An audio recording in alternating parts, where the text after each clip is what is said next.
our opening sets, what we were going to do, who we were going to attack. So I always went over the game plan during that time. Man. And Scott, as a front office executive, how nervous do you get? Maybe not for regular season games, but in those moments just before a game begins, what's going through your head just before the tip-off?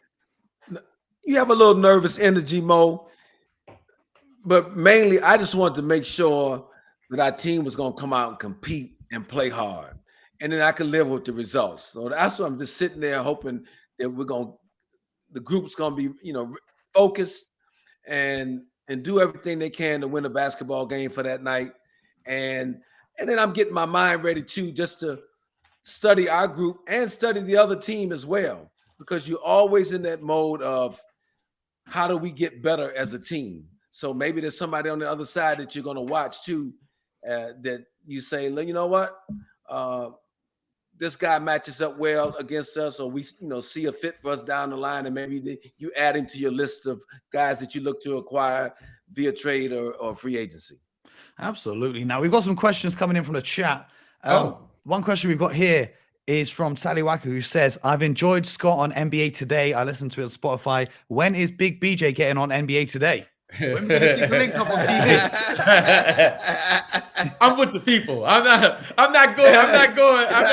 in the commercial setting. I'm with the people. I appreciate that. I'm right here where I need to be with you. So you can contact us anytime. Listen to us on the Hoop Team. But Scott is doing an amazing job there on ESPN. And, you was just on NBA Today, last week? He's killing the game. He's everywhere. Yeah, he's in the game. I'm just a man of the people. All right, man. The other question comes in from Harry Bridge, who says, Harden's adapted his game well to getting older. Which current superstars do you think will age gracefully in their playing style? Is that for me or for Scott? For either of you, man. We just chilling watching the game. BJ, if you got somebody in mind, go right ahead. Yeah, BJ's got Luka Doncic in mind. Yeah, who do I think will age? Yeah, who do I think will age well currently now in the NBA? That's tough, because normally what you like to see are players who don't depend solely on their athletic ability. Those are the players who tend to age well. Jokic, for instance, is going to age well. Why? Because we're not going to know when he loses a step. He's already not moving fast, and then he's probably going to lose 5 steps, and we won't even know it. We used to always tease Chris Mullin about that. When he was younger in his career. So I think guys who tend to age well in this league or age gracefully. You look at players like Tim Duncan, Jordan, for instance, Larry Bird, Magic Johnson. Those guys tend to age gracefully because they never depended. That's kind of hard to say right now, because we depend, or most players today depend so much on their athletic ability. But, that's something that will be learned. Hopefully you'll see a player like Anthony Edwards, for instance, will age. I think Kawhi is aging gracefully. As he's getting older, he's, dependent. Steph Curry, to me, is aged. Oh, he's aged beautifully. Yeah, he's beautiful. Well, you mentioned Luka, Mo. I think Luka's one too, because he's strong. He can shoot the ball. He knows how to use his body. So I think he will be able to do that for a long period of time. Man, well, I'm looking forward to this game, because these early tip-offs, BJ, you remember when we used to do these on TV? Yeah, anything can happen. Anything can happen in these early tip-off games. It just throws off the routine of the players, right? Because you're used to getting your pre-game nap. Now, obviously, over here, we have Premier League football. And I heard a really funny quote from one of the Premier League players who hates the midday tip-offs, because it's a midday tip-off right now in LA, right? Yes. So he said, I hate playing football at midday. Who the hell wants to eat pasta and chicken at 10 in the morning? And I said, you know what? I never thought about this. As we get ready for tip-off here and the game gets underway, BJ, just talk us through, how much does it affect your game day routine when you have to play this at home and on the road? I loved early games. I loved early games. However, you must admit, you must know this, and just to our viewers here, it's really tough for big guys to play in the early game. it's really, it's because most bigs don't like to get and move that body around early. So us Dame little Lillard guards, is ready. Yeah, us little guards, we always like to play early. Yeah. So for me, it was just like, oh, I get up, I get my pancakes, get my eggs, and get to the game. And it was just like practice. I love that. But most bigs don't like to play, or they don't like to play early. Now, Zubac here said, hey, BJ, take that. You know, Exactly. but I always enjoyed the early games. But a lot of times, guys don't really like to play early. It does throw off their routine, and you know, the 7:30 start, which is traditionally what you have in the NBA, gets affected. Yes, sir. And Zubac's getting cooking early. A lot of attention commanded by James Harden on that screen roll right there. Brook Lopez letting Zubac stay a little bit open. Have you guys got a prediction for today's game? Who are you rolling with, Scott?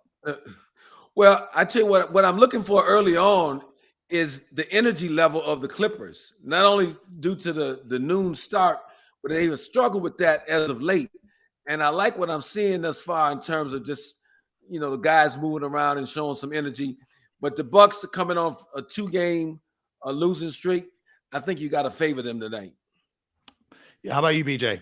Well, I'm going with the Bucks from this standpoint. I think the Bucks they have to stop the bleeding, right? That's kind of a term that we have here in the NBA. They're going to have to stop if they're going to be serious about what they're trying to accomplish this year, right? They've lost to 2 very good teams. I think they lost to the Warriors, then they lost to the Lakers, and the Lakers didn't even have LeBron during that game. So I'm sure Doc Rivers has challenged this team, and now they have to respond. They've been out here in LA for a little bit.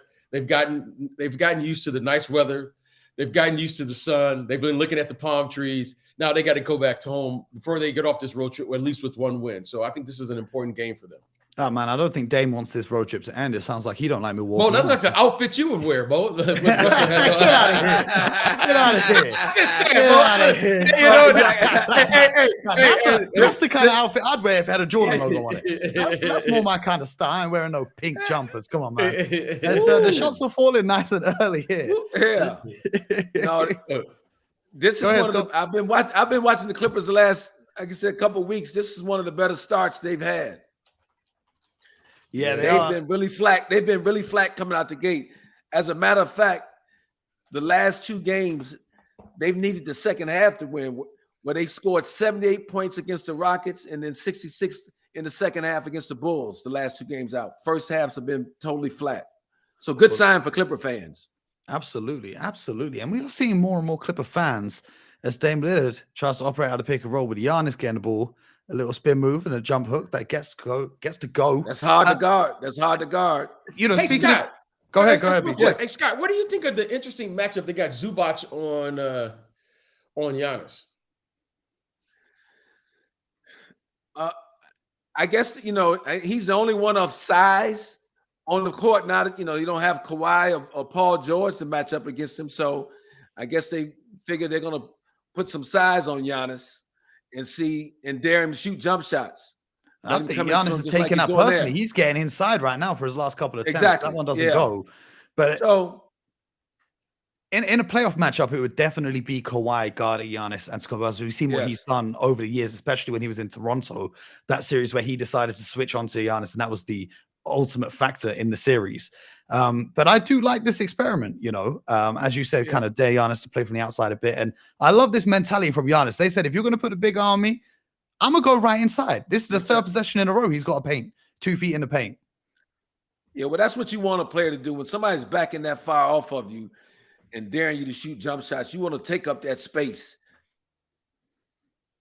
Absolutely. A nice little backdoor cut there from Man. He gets that. Oh, almost had the and one to go. There's a little bit of vengeance in play here because obviously Doc Rivers, now coach of the Bucks, used to be coach of the Clippers, and the Clipper fans and the old Clipper players don't have too many good things to say about him. And Patrick Beverley, who'll be coming into the game pretty soon, also a former Clipper, and I think Danilo Gallinari as well on the Milwaukee Bucks. So, BJ, does that give you the extra edge when you go and play? We all know about your famous games against the former team. Give you a little extra edge, but does that carry in the regular season too? You know, it's a lot of games. You know, regular season. Those guys are pros. I think they're all past those revenge games in their career. They're just trying to get through it right now. So early start, you know, everyone's already looking for the ice bags, the heat to get the game, get your bodies moving. I don't think anyone's worried about like Pat Bev and all those guys. But I think right now these are meaningful games for both teams. So I think they're going to come out and play, and they're going to complete and compete at a high level.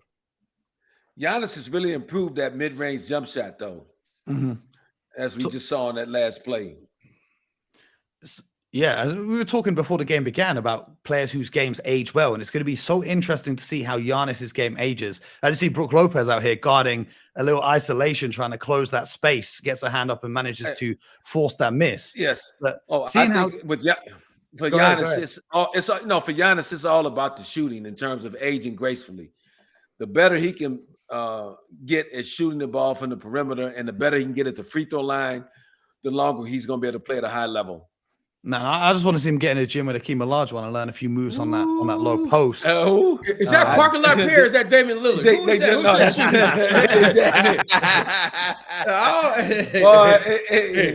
I know Parker Lapierre might play a bit more defense than what Dame's playing right now. But he makes it look so easy, doesn't he? Man, he can really shoot that basketball. He can shoot that basketball. He shoot it. Believe it or not, guys, that's how Scott used to play. Just like this kid right here. No, seriously. I just didn't have the hops that Dame had because you didn't have the hops. But we didn't know what you was doing. We was like, man, why Scott do that? Why he shoot from that far out? We didn't even know, Mo. We didn't even know that was a thing back then. Yeah. Hey man, generations. It's crazy how it all changes. But looking at this Milwaukee offense as they get going. And they're going to run here the Dame Giannis screen roll. How just important as a factor is that familiarity going to be when it gets to the postseason? Because we haven't seen it too much in a regular season, but that's something you expect them to really get into once you get into the more pressure matches. Go ahead, Scotty. No, I'm sorry, Mo. You went out for a second.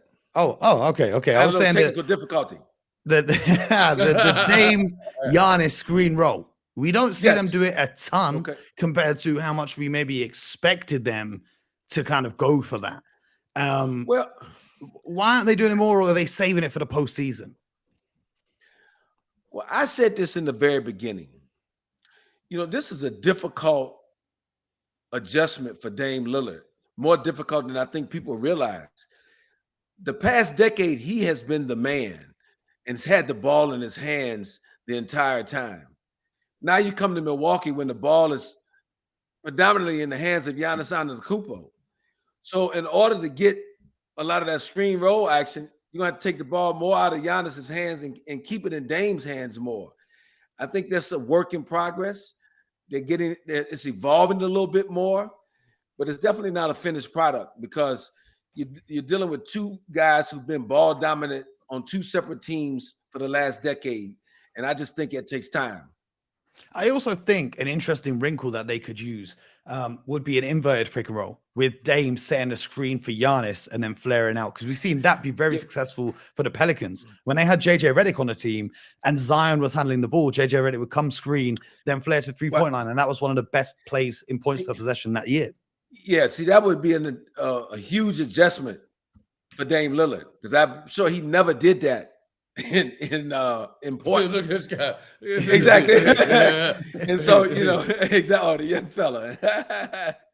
But no, I'm sure that's something Doc's going to explore. I heard Doc Rivers say last week, I heard Dame Lillard say in the interview after one of their wins last week that he had a conversation with Doc Rivers, and Doc asked him, he said, how come you guys haven't been doing such and such action? Because when we used to play you when you were in Portland, this used to be difficult to defend.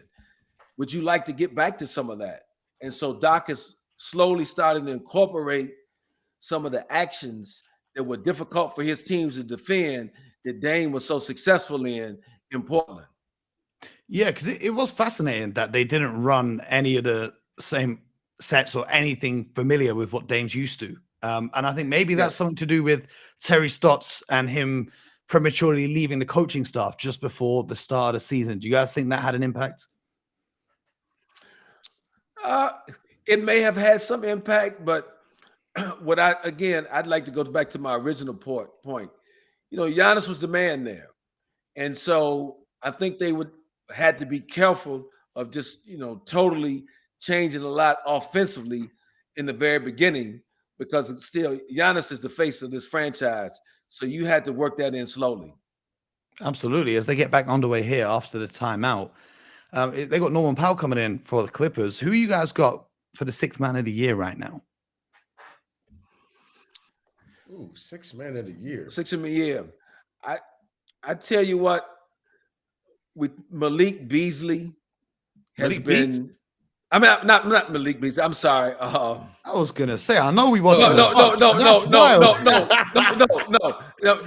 on the Bucks, it would be Bobby Portis. Nas Reed. I'm sorry. Nas Reed. I thought you meant Malik Monk. Malik Monk. Yes, I think. Malik Monk is really good. But yeah, Malik Beasley, I think, should be coming off the bench. I think he's been a guy that started all year for Milwaukee. But I much prefer him in the bench role. But I apologize. I didn't mean Malik Beasley. Nas Reed is somebody who I think is deserving of attention. And I like your pick of Malik Monk as well, too. Yeah, Malik Beasley just missed that corner 3. And then Norman Powell, who's another contender for 6th man of the year, comes down the court, throws down that alley-oop. I mean, the Clippers actually have pretty nice depth as it gets to it. But here we have Giannis off the floor for the Bucks. So let's see what they can get going with Dame orchestrating things out there as Portis has checked into the game, and Dame just pulls up for another effortless 3. No, they're going to be tough to beat him when he's shooting the ball like that. Yeah, it's fascinating to watch what they are running. You guys talked about offensively what they're doing. I think they're really trying to take advantage and trying to find a proper spacing on the floor with Dame, because Dame needs space. Clearly, Giannis is going to play. He's not an exclusive 3-point shooter. And so I think it's interesting to watch how they're playing, because they don't play fast anymore like they used to play with Coach Bud.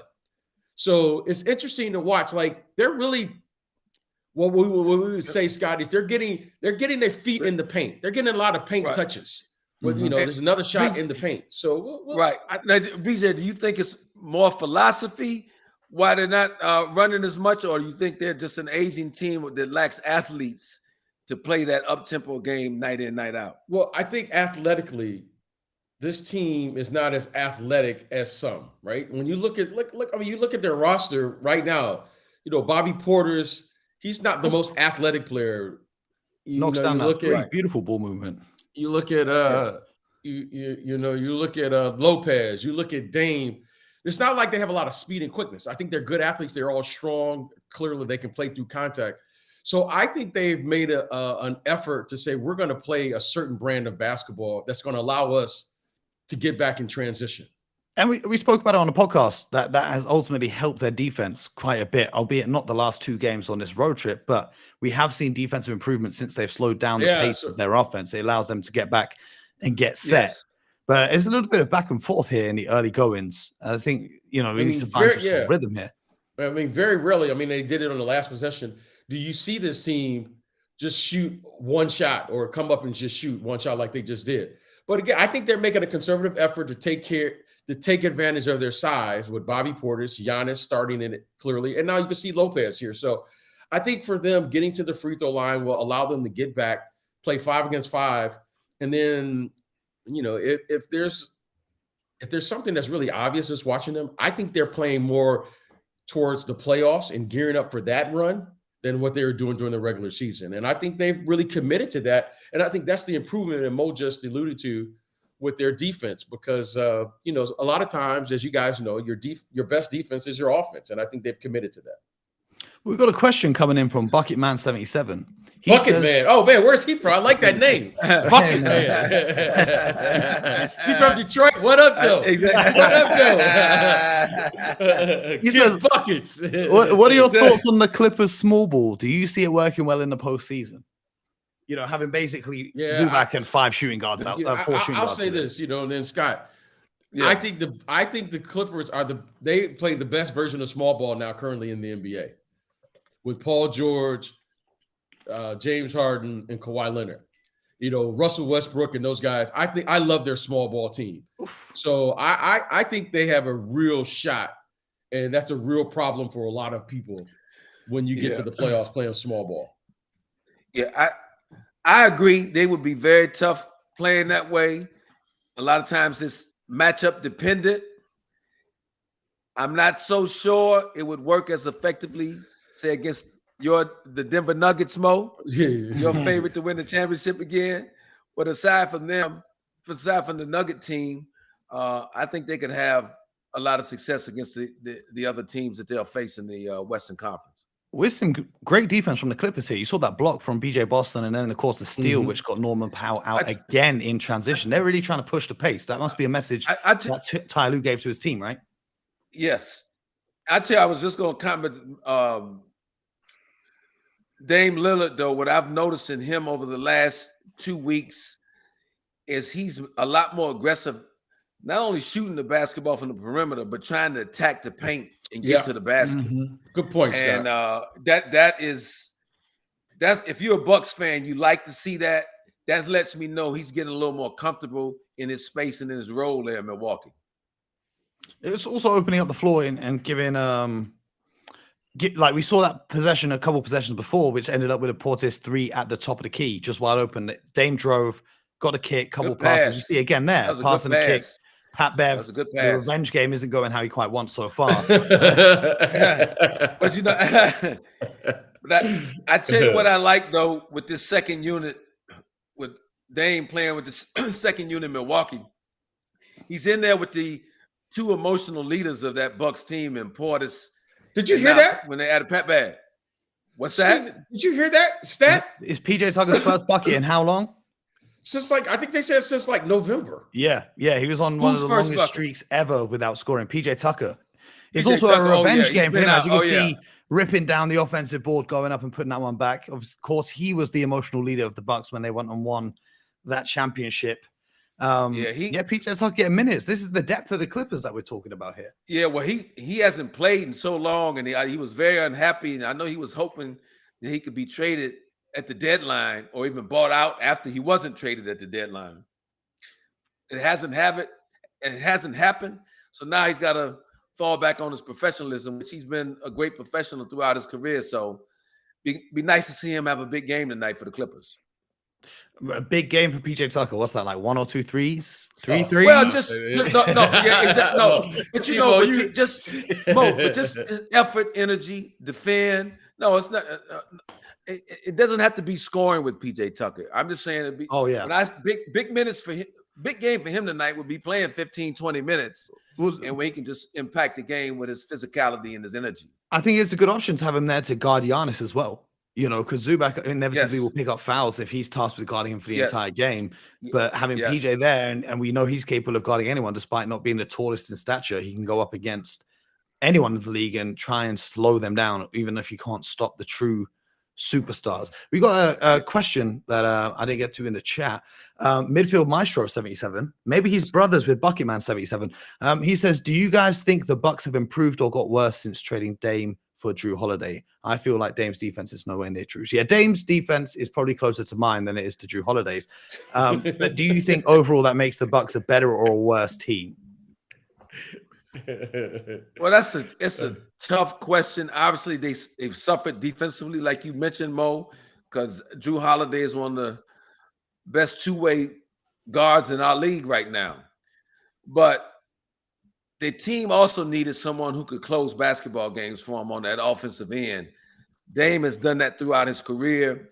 While they've struggled a little bit early, they still at the near the top of the Eastern Conference. I think they're getting better as the year closes out, and Dame is going to be able to help them win some basketball games late with his ability to score. So you gotta sacrifice something to get something else. So they sacrificed a little bit defensively for an improvement at the offensive end. That doesn't sound like what you were saying on the podcast earlier when we were talking about defense winning championships, though, right? Oh, there's no question. Yeah, I didn't say I don't have Milwaukee winning the championship right now. We didn't say that, but they didn't win it last year either. In all fairness, so when you've won it like they have in recent memory, you're always trying to push buttons and figure out something different. So they're trying it right now. I think that's why they went and got a guy like Pat Bev to help on the perimeter defensively. And we haven't seen it yet in this game, but you've seen the Bucks play a lot more zones since Doc Rivers has taken over. Yeah, that's right. So I think you're going to see them. I think you're going to see them sprinkle that in a lot during the playoffs. Okay. Here's one of Scott's favorite players, Bones Highland. Hey, but Bones has no conscience. Oh, no. Man, Bones don't care about it. He talks himself out of a championship ring last year. He could have just chilled in Denver. Sidestep 3 for game doesn't go. Giannis back in the game, and you see the matchup with PJ Tucker and Giannis. And we'll see if PJ Tucker's active again here on the other side of the floor. Because as you say, BJ, it's I don't know how many minutes he played without scoring a basketball. Yeah, I thought I heard him say that, you know. And but here's my guy Bones. Bones is gonna get him up. There he is. Bones is gonna get him up now. Get him up. Yeah. Man. Bones hasn't seen a shot he doesn't like.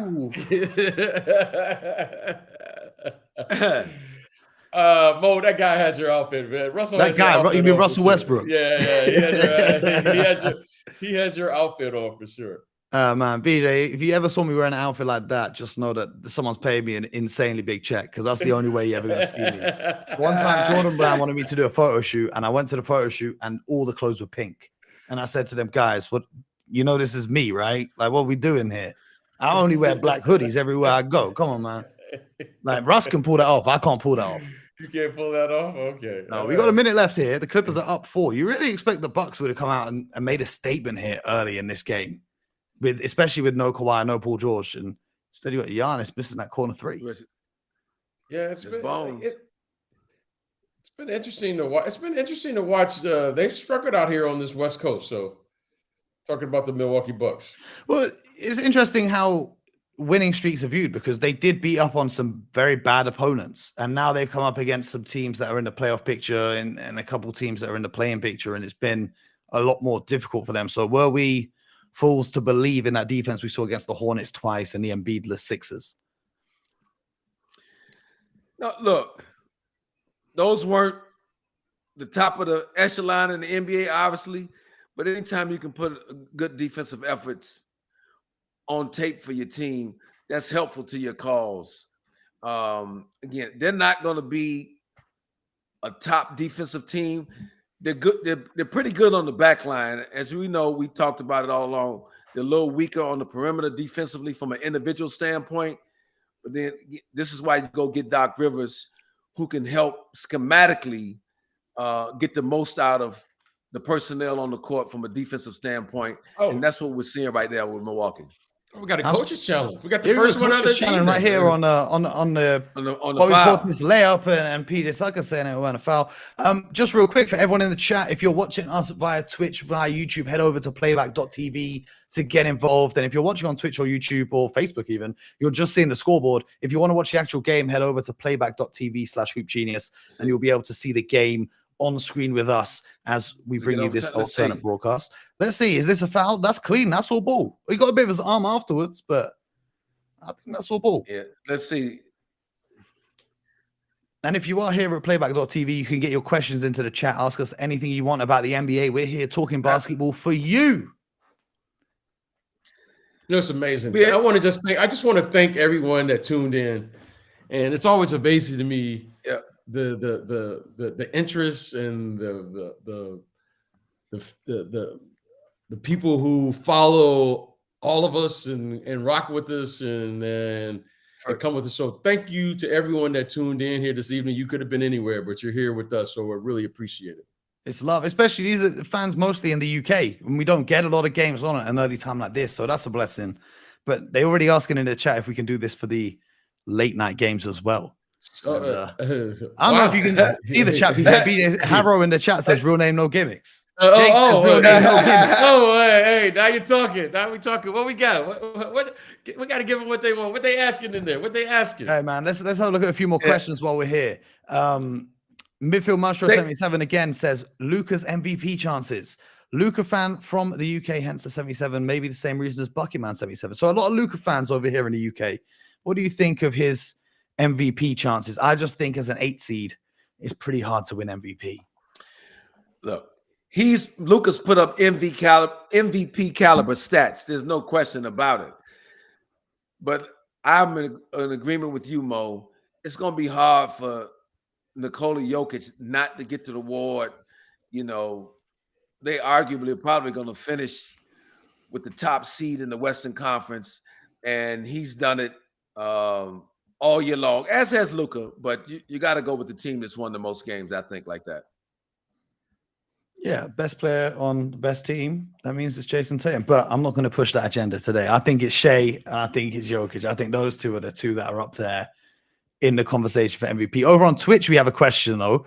Nanny's Muffins wants to know your opinions on D'Lo at the moment, because with LeBron out, he's been setting up for the Lakers. I'm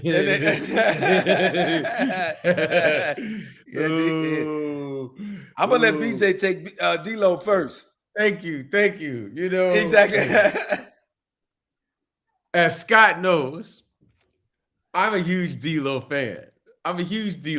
D'Lo can put that ball in the basket. And in Detroit, in true Detroit spirit, you got to move that shot clock. You got to move that scoreboard. I mean, you got to move it. And D'Lo can move that scoreboard. You know, he had a 40-point effort here last week. I'm a huge fan of him. And that's my guy, Bones. There's my guy, Bones. He had seen a shot he didn't like. Hey. But D'Lo, I love it when D'Lo plays aggressive.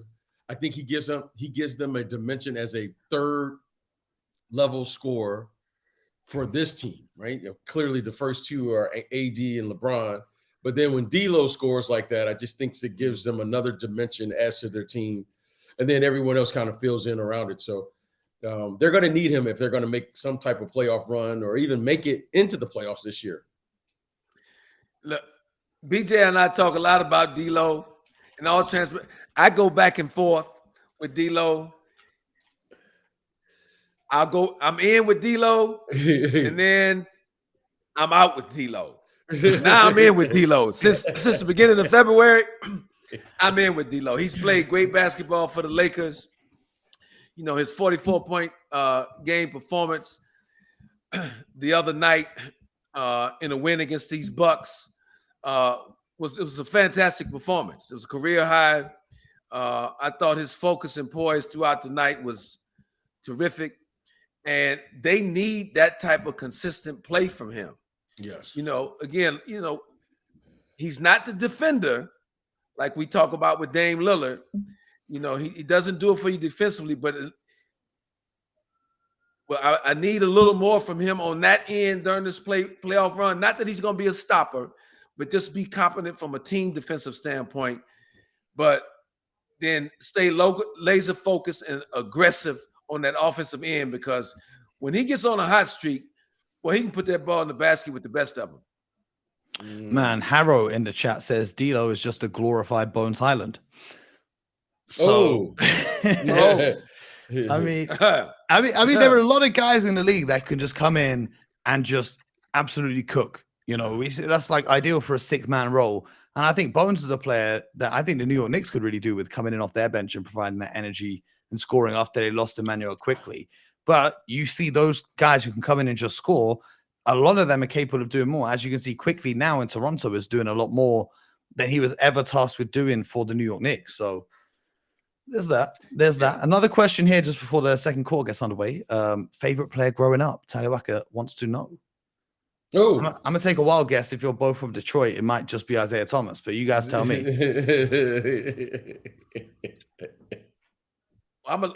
Isaiah's my age. He's just 2 years older.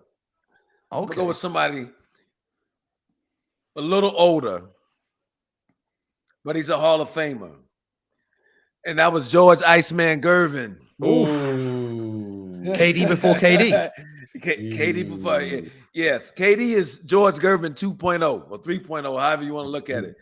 But George, for anybody growing up in Detroit, he was that one player that was just amazing to watch on a nightly basis, because he scored the basketball. You talking about scoring the basketball with very little effort and making it look so easy? George Gervin was that player. Mm-hmm. Yeah, I So mean, Iceman for me.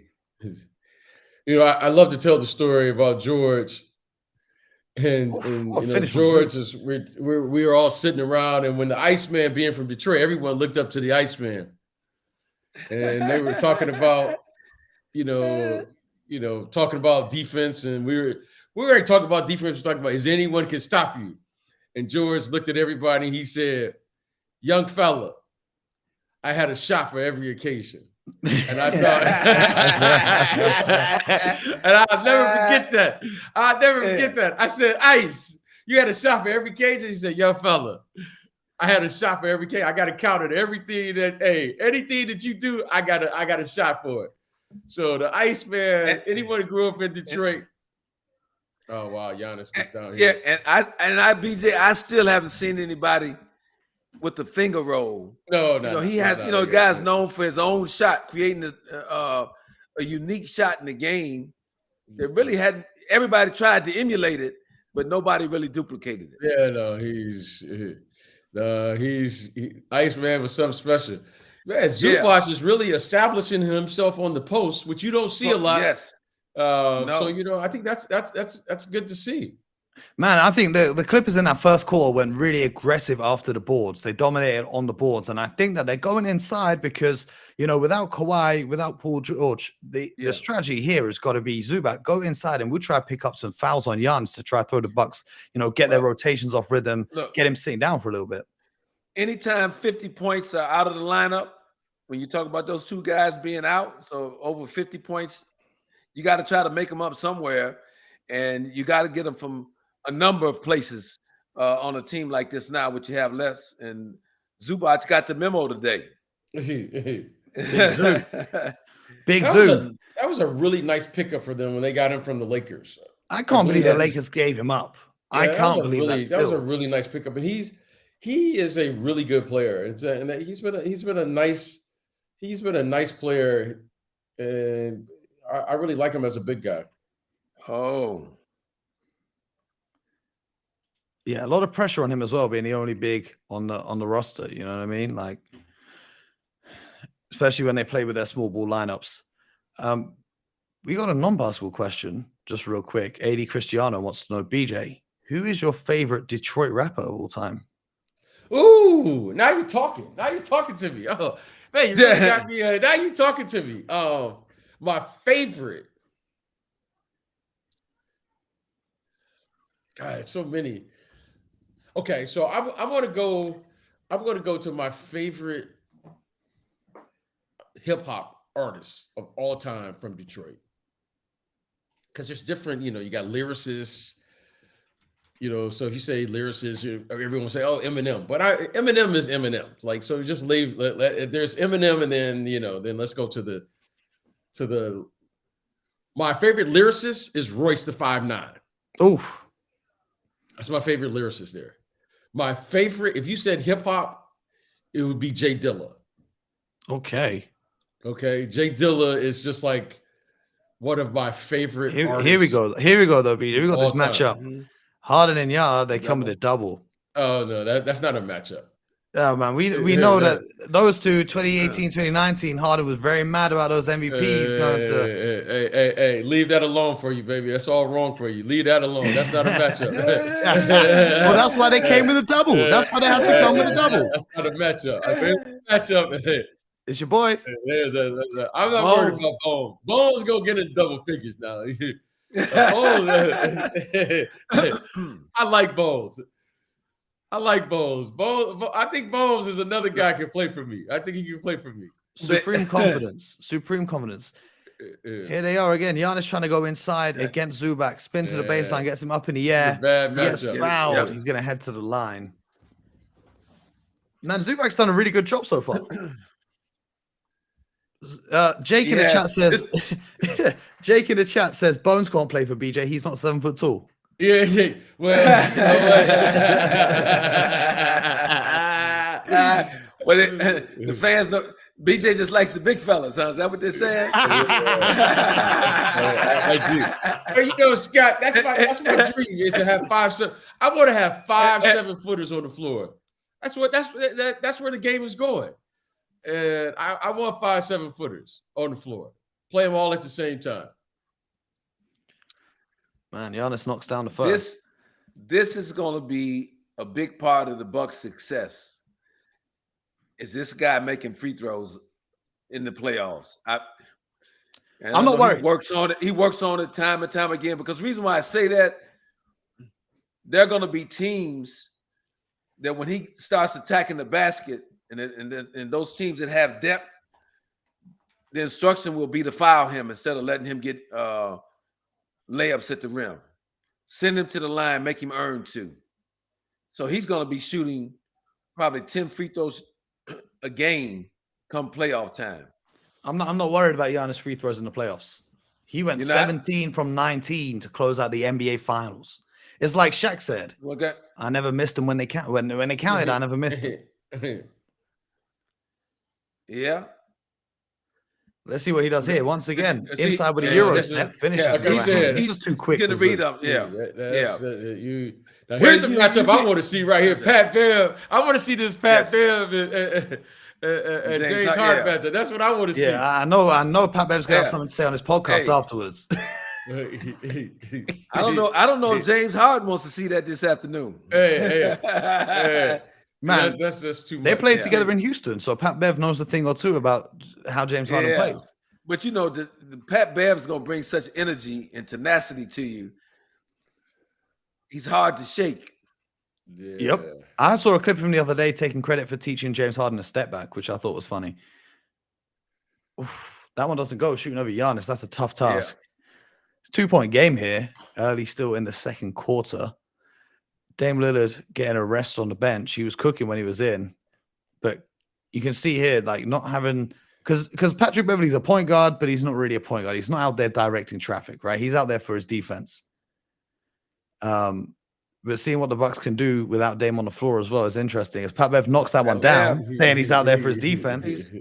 But he's really improved his catch and shoot 3-point shots over the last few years. You have to. If you want your checks to still keep coming in from the NBA, you've got to be able to catch and shoot if you're a role player. Yeah, Bones. There go my guy. PJ. Oh, look at Tucker. The drought's over. Now it's pouring. Now it's pouring for PJ. Yes, exactly. Oh, wow. Danilo Gallinari. Good to see him back after his ACL injury. You see PJ Tucker limping. Hasn't played in a while. Yeah, that's too much scoring for him. Yeah, he's holding his knee. He's holding his left knee right now. Yes. We'll see if they get a timeout and get him out of there. Here go my guy Bones. Get it up, Bones. Get it up, Bones. Get it up, Bones. Get it up, Bones. Get it up. Giannis says there's levels to this. He comes away. Corner 3. Was that travel? Travel, yes. Oh, it's a travel. He landed before he got the pass. Travel on Giannis, yes. Surprised they called it, but it was. He's outraged. Doc Rivers looks confused. Put the camera on Thanasis. I need to see his reaction. That's what we were here for. Are they challenging this call, or are they just calling a timeout? There's PJ Tucker's 3. It's timeout. I don't think it's a challenge. Paul George forgot the bottom half of his trousers. What's going on there? Another question. Does the health from Easterbrook 11, he says, does the health of Paul George and Kawhi worry you as we get closer to the postseason? Going off the last couple of postseasons, they've struggled to stay consistently fit. That's always a concern based on past history. But I would say this year, in Kawhi Leonard's case, he's been relatively healthy. So I feel pretty good about his availability for the upcoming playoffs. Paul George appears to have missed a little more time this year. So maybe a little more concern as it relates to him. But I like what I've seen thus far with this season with Kawhi Leonard in terms of his availability. We've got a question in here, BJ, that I think you can answer. Jake says, a question for the next break. Can you explain why zone defense is frowned upon in the modern NBA? Well, I think it's frowned upon because of the level of athleticism that you have in the NBA. And what I mean by that is it's very hard to rebound when you're playing zone defense because you're just guarding the area. This is a game where you have to have bodies on bodies. And when you are playing a zone defense, it allows the defense, that's the team that's playing the zone, not to rebound. And that allows the other team to get offensive rebounds. So I think rebounding is probably the biggest concern, is why you don't want to have a steady diet of zone defense. I think you probably would do it to like disrupt the other team and for short stints, but I think overall you will not be able to defensively rebound at the consistent clip that's going to be necessary to win a game if you committed to that like full time, like you'll see at the collegiate game or even the international game. Absolutely. Good point. It is tough to rebound out of a zone. It is very tough. And the accountability, you know, as a former coach, zone defenses I always found was a ready-made excuse sometimes for players to say to me, oh, that was his coverage, not mine. No accountability. Whereas man-to-man, we take that goes out the window. There's nowhere to hide. That goes out the window. Exactly. Here you go, PJ. There's a stat on the screen right now. The oldest rosters in the NBA, the Clippers and the Bucks, an average age of 29, almost 30. How about that? Man, I feel like you could get a roster spot one of these days, PJ. PJ Tucker's injury don't heal up, they might call you. Patrick Beverly there with a dog defense, still on Harden, comes away with it and lays it in. How did Patrick Beverly outrun James Harden? Because James Harden doesn't try to run back on defense. It's very simple. Look at James. So you don't want to play against that this early in the morning. You don't want to play against Pat Bev's picking him up full. See, that's Chicago James, right there all the day. James is getting James got to push him. See, when you see a guard just throw the ball up to the center, you know long day. Yes. And you get switched off Pat Bev, and now you got Giannis guarding you. It just doesn't get any easier. And Beasley's no slouch on defense either. He banks it in. Did he call the bank on a Sunday? Did he call that? I don't think he did. I don't know if he did. All right, Dame's back in the game. Giannis once again trying to be aggressive. PJ Tucker did a great job of holding him off, but another corner three for Beasley there. So that's the one thing as we're watching this game is the Milwaukee Bucks have I think because of Giannis, you can't play 5-out offense with Giannis. No. And to me, that's what it gives them a kind of a different spacing on the floor. Yeah, you can't just. And if you do, look, you give Giannis space right here. Usually, instead of giving up the ball like that, he'll use it like this to build up momentum and go at the hoop to try and get an attempt off, even though we lost control of it there. But if you sag off Giannis, he does a great job of closing that gap rather than just catching the ball and passing it away. He just like that, he closed the space. I think he's been watching a lot of Luka. He tries to give a little behind Zubac's back face fake, but he wasn't going for it right there. But if you notice the Bucks, they're getting into the paint on every possession. They want to get into the paint on every possession. Good pass. That was an excellent pass ahead by Dame Lillard. Excellent pass. Bucks are coming up with a 5-point lead here. We're halfway through the second quarter. James Harden gets down the lane, throws that down with the left. Is that James Harden from Houston? He's waking up. I think Pat Bev woke him up. Exactly. Dame tries to reply with a three of his own and bounces in and out. Man, these guys just. The pace of the game right now is crazy. They're slowing it down a little bit here with this. This is Houston Harden. He's back. No, he's not. Oh. No, he's not. No, he's not. No, that was 10 years ago. I was getting a little chippy out there. It's getting a little chippy. Harden's getting a little frustrated with the physicality that Bobby and Pat are bringing to them. They're going to take another little timeout, and that gives us the opportunity to answer some more questions that are in here. Harry wants to know, do you think there's a way to bring back variation in teams' offensive schemes? I believe you mentioned before about how all teams play a lot of screen roll now. Do you think there's a way to bring back teams having unique offensive identities? I think, before I let you guys answer, I think there are some teams with unique offensive identities. I think Denver are unique in what they do that couldn't be replicated. I think the Warriors even though they shoot a lot of threes, so from the outside, it looks like they're just like everyone else. But the way that they generate their looks, where they go into so much split cuts and the way that they can have Steph moving off the ball and getting him looks, I think that's pretty unique. When you look at the Utah Jazz and the way that they use pin downs and stuff to get their offense going, I think that's pretty unique. So I think the deeper you look into it, you do see some pretty interesting stuff. But from the outside looking in, it does look like oftentimes teams are just coming down and chucking threes. No, I agree. You know, the terminology you hear today is pace and space. And it seems like every team talks about that, pace and space. I would love to see it go back to the identity game again. What I mean by that, again, I'm going to go back in time. We were talking about the 90s and 80s on our show earlier. But you guys can hear that tomorrow. Yeah, exactly. Yeah. You talk about like the Los Angeles Lakers of years ago. Showtime. They were up-tempo, fast-paced, fast-breaking team. Detroit Pistons, physical, half-court, bruising team. Chicago Bulls, execution with the triangle offense. A lot of these teams had a real identity when they showed up. And it just shows you different styles could win. You know, you could win with different styles. So I think, that happen again today? Yes. I just think you got to have an organization and your coaches willing to, deviate from what everybody else does. And a lot of that is going to be dependent upon the personnel you have, obviously. But I think it's all dependent on the personnel. Because BJ, there's no question. BJ, you and I spoke about this on the phone. Why has no one else run triangle offense, seeing as it works so well for Phil Jackson? Would no one else had Michael Jordan and Kobe Bryant on their team?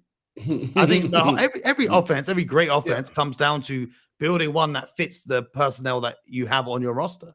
And that's the same goes for defenses as well. Like the Bucks, the reason why I'm not as high on the Bucks this year is, okay, Doc Rivers has come in and they've gone back to playing a lot of the defense how they did with Mike Budenholzer, but they just don't have the same personnel because they're missing Drew Holiday. So that's what Adrian Griffin was trying to do, is find a defense that works with this personnel that you have on hand. He just couldn't figure that out. Well, yeah, every year, you look at a team and even you may even have the same roster, but every year is different. Every year is different. And what you have to find out is what your team can do well. So the thing that's amazing about the NBA is there's a consensus within the NBA of what Scott said. Everyone is playing the same exact way, pace and space. Now, I understand why the Golden State Warriors would play, for instance, and shoot a lot of threes. But some of these teams I'm watching, I'm going, you don't have three-point shooters. Why are you shooting threes? Exactly. Play to your strengths. Zubac again getting the inside shot to and minimize what you do. But it's a consensus now of everyone is playing 5-out offense.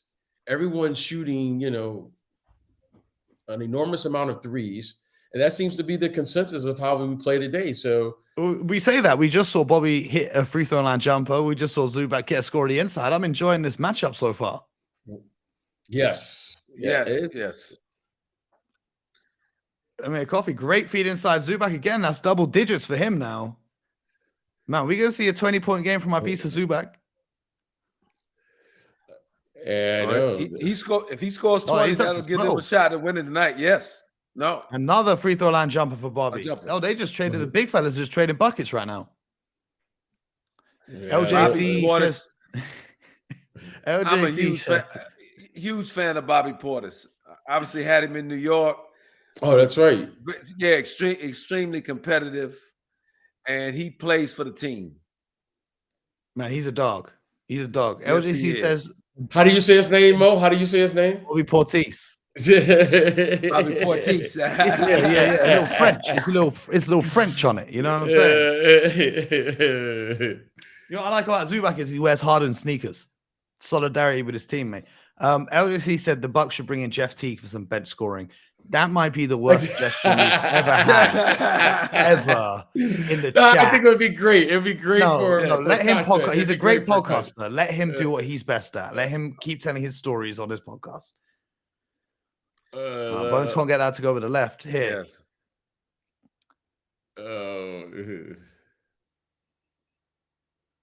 And that's what happens when you give Giannis space. It's a runway for him. That's a tough finish there, boy. That's a tough finish. That's a tough match. That's a tough. Yeah, he did that. That guy, he did that over 7-footer. Reverse. Yeah. This is what he does. Dame fights over the screen and stays with Harden, but then Harden creates a separation and just knocks down another jumper. That's a good effort from Dame, though. It's nice to see him finally fighting through some screens. That's all you can ask for. Here we go. The screen roll, Giannis and Dame. Oof. Fouled. Giannis will head back to the line. Here we go again, Mo. That's what I was telling you. He's going to get sent to the free throw line a lot. So far, he's been there. How many times has he been there? This is only his second time to the line tonight. Yes. He hit his first 2. He'll have 10 before the night's over. Easy. And it'll take 10 seconds to shoot all of them. So it's nice. 100 seconds to the free throw line. Nifty Kev 92 says, who's got the best podcast between the NBA players? Well, if we're talking about the former players, it's the Hoop Genius podcast with BJ Armstrong. If we're talking about current players, Jeff Teague's podcast is funny. That's like a comedy show. Paul George has got a good show. JJ Redick is there as well. But, you know, no one's messing with a Hoop Genius. What makes a good show, Mo? Tell me what what makes a good show? What makes a good show or what makes a great show? What makes a great show? What makes a great show, a great podcast? The first thing and the biggest thing for any podcast is chemistry. You have to have a great chemistry between everyone who's on the show, which is why it's so great having Scott with us as well, because he's just a natural fit. So having great chemistry is the number one key to any podcast, because you could be then talking about anything in the world and it will still be entertaining to listen to because of the way that you can vibe off each other. Second of all, you have to be knowledgeable enough into what you're talking about. But the biggest thing for me in sports podcasts is you just have to not have an agenda when you talk. Like Gilbert Arenas has a show that does loads of numbers and it's produced really well and whatnot. But great block. Amazing block. But what he talks about is just complete garbage. So it goes from being a good show to being a bad show. And that's all I'll say on that. The technical on Doc Rivers right here. Doc is arguing that call for a star player. Let's see the replay. Let's have a look at the replay right here. It looked like a good block in real time, but let's see. Right, that's nothing. Yeah, that's a good block. Yeah, that's a good block. The hand is part of the ball. Yep. I think that's a good block. And then on the other end, the refs called a foul on that one, which was a foul. Yeah, they teed up Doc. But you like to see that from a coach, right, Scott? When you're a coach, you want to go out there and you don't want your players picking up the technical. You want you to take responsibility for that. Yeah, and sometimes what you like to, and BJ can talk to this, but as a player, you love to see your coach fighting for your players sometimes, on certain calls. I think that goes a long way.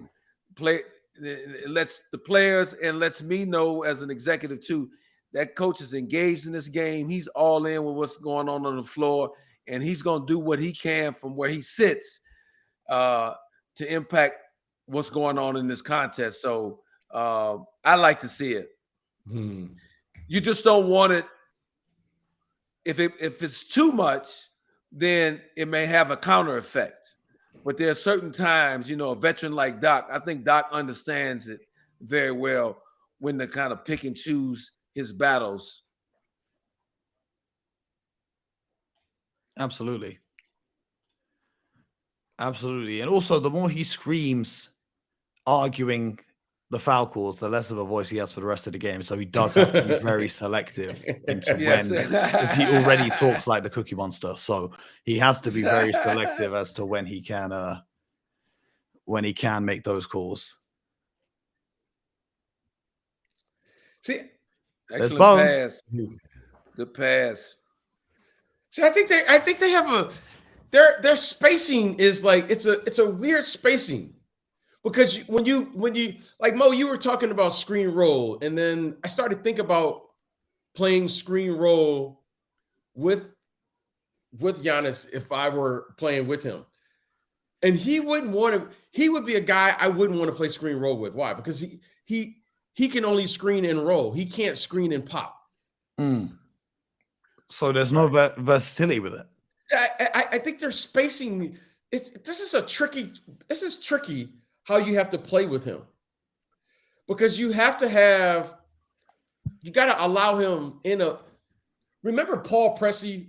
You may be too young, Mo. I remember Phil Pressey. Yeah, Paul Pressey was like the point forward, and you got to put Giannis. In my opinion, you got to just put 4 people out on the perimeter and just let him be like a decision maker if you're going to have the proper spacing on the floor. Right. Because he can't really pick and pop. Mm-hmm. Yeah, play him as a 5, as you said. It's almost like a 4 out, 1 in. It's like a 4 out, 1 in. And that to me, that's what made Brook so valuable, is because Brook became really one of the first stretch 5s in the NBA. Yes. Yeah. Go ahead, Scott. And I remember when Brook started that, the latter part of his time in Brooklyn, when he really started improving as a 3-point shooter, and made him very desirable for a lot of teams. But I agree with you. I think the Bucks need to at least have stretches in the game, where they just put him at the point where you post him down there on that block. Yeah. I think for talking about Brook, but I think for the most part, I think. Go ahead, Scott. Sorry. No, you saying putting Giannis at the point, but I'm just saying, if you're gonna put Giannis at the point and space everybody else out with no screen, is what you're saying. Yes. And just play with it, because that gives you the proper spacing. If you watch their team, if their spacing is all broken, it's always broken down a little bit, where they can't really. Final play shot. Really Let's see what they go on this possession. 4-second difference between the game clock and the shot clock. It's a Dame isolation. Gets into the paint again.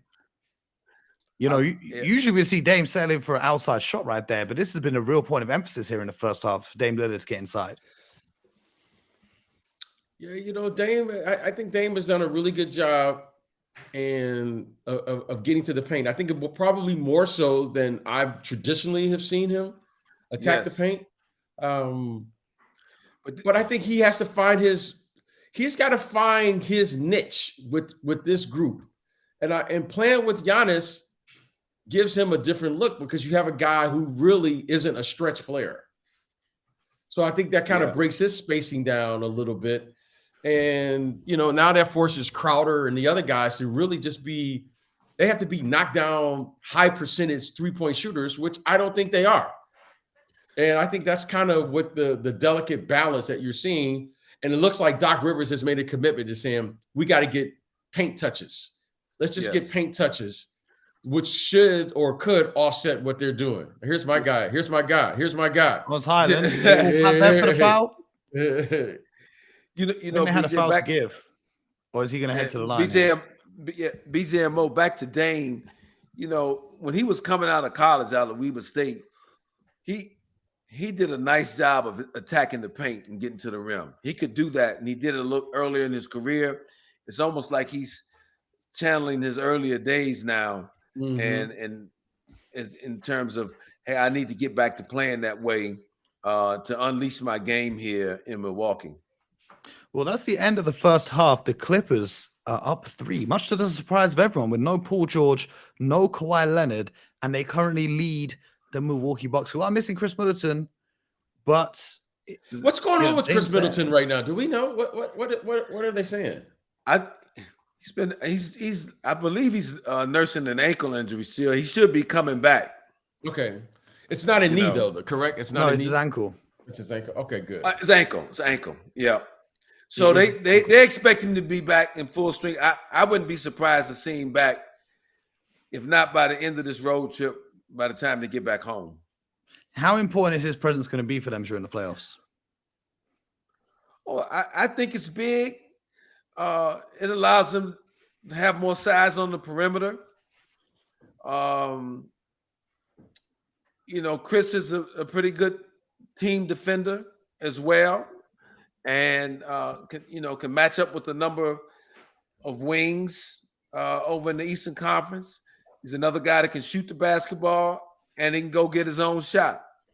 What you worry about a little bit is that he's been in and out so much this year. And we've already talked about the chemistry fit with both Dame and Giannis. Just getting the 3 of those guys to be able to work together, I think that'll be the biggest challenge. Absolutely. Well, it's halftime, so you guys in the chat get your questions in, and we will answer them here while it is the halftime break. If you're watching over on Twitch or if you're watching on YouTube, head over to playback.tv so that you can have your questions answered in the chat. But how did you guys feel about that first half? As they've got some, I don't know what they've got going on right now on the broadcast, but how do you guys feel about that first half? If you're the Milwaukee Bucks and you've lost your last two, you're on this road trip, you come in here and now you're down 3, and what's Doc Rivers saying to the team? Well, I'm sure Doc is focusing on what he feels they need to do more consistently, and that's probably again attacking them at the rim. Attacking the Clippers at the rim and playing towards their advantages for the next 24 minutes. I think they have something that they don't want to let James Harden really get involved in this game. So I expect to see Patrick Beverley hounding him a lot in the second half. But they're in a position to win this game, but so are the Clippers. So again, I think you just got to really focus on what you're capable of doing well against this team, and then just try to exploit that for the here's the thing that the Bucks should be concerned about. The Clippers had a horrible shooting first half. They were 6 of 22 from behind the arc. That's 27%. However, they did have a +10 advantage on the rebounds, and all those extra possessions are really what's got them the lead. And that's something surprising considering the size difference in these two teams and the Bucks, having a much bigger squad. But the Clippers making a concerted effort, both offensively and defensively, to go after the rebounds on the glass. No, this is the best first half energy I've seen the Clippers have had in a while. Not having 11 Russell offensive Westbrook. rebounds. Yeah, see, not having Russell Westbrook. Russell Westbrook is a guy who sets the tone from an energy and effort standpoint for that team. And quite frankly, it's been missing for a lot of the games, especially in the first half, over the last 10 games or so. But they've brought it this afternoon. You got to give them a lot of credit for that. And our man Zubac has really been a catalyst for that. I thought he's played well, got off to a great start. And then PJ Tucker, who hadn't played for so long, I thought gave him a good emotional lift as well off the bench. Absolutely. We got a question in the chat from Paul. He says, what's your favorite halftime snack? BJ, when you were a player, did you ever have something to eat in a locker room at halftime? I didn't like to eat during the game. A quick energy drink or something? Yeah, I didn't like I just like to zone out. That was I got 2 hours to just kind of zone out. Or lock in would be a better way of saying it. Is that how you guys say it? Is that what you guys say? Lock in. Zone out. That's what Dave does when he's playing defense. I'm over here trying to scout. I'm looking at this talent over here out on the floor. I'm over here scouting right now with this halftime show.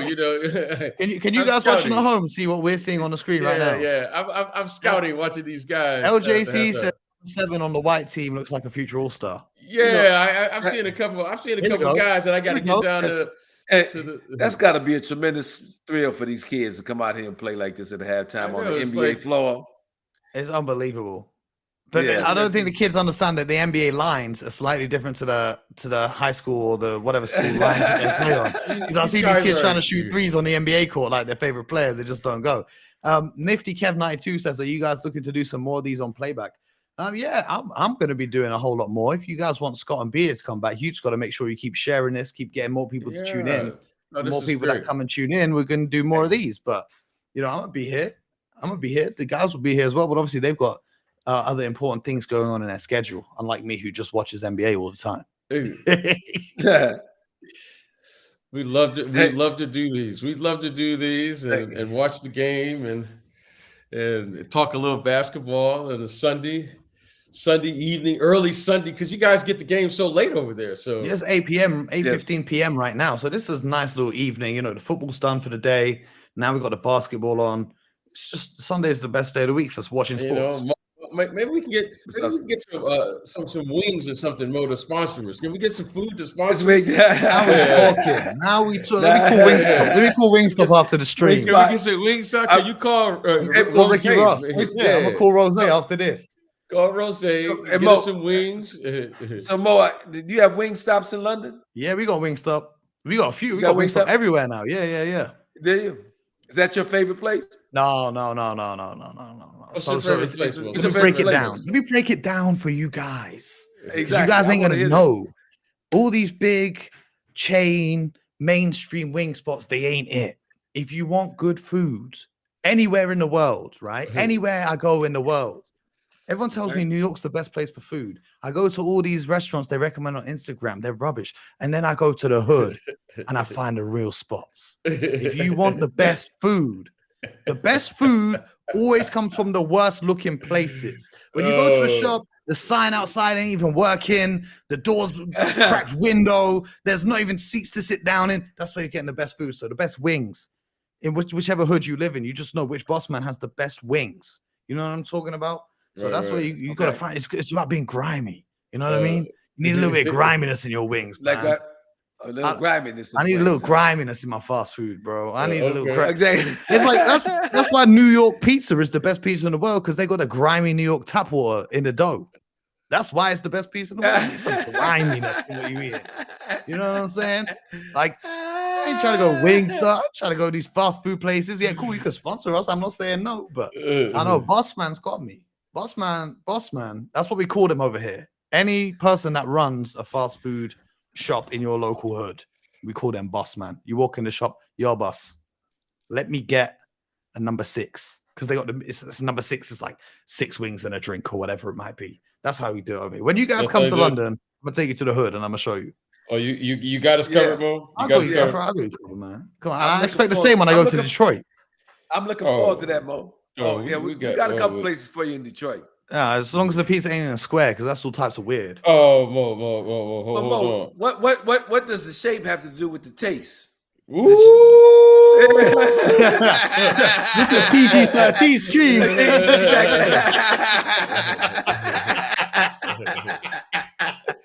Hey, all shapes. I got love for all shapes and sizes. But we're talking about pizza, right? Yeah, I know. When you eat a slice of pizza, right? You eat the pizza. You hold. If I have a triangle slice of pizza, you kind of fold it in half, kind of eat the pizza, then you're left with the crust. If it's like a square, it's just not the same, because do you know what I'm saying? I can't put it into words. But it just doesn't make logical sense. It don't make sense. A triangle makes more sense to eat for a pizza than. Well, I'm gonna tell you this. That's because you've always known the triangle. Yeah.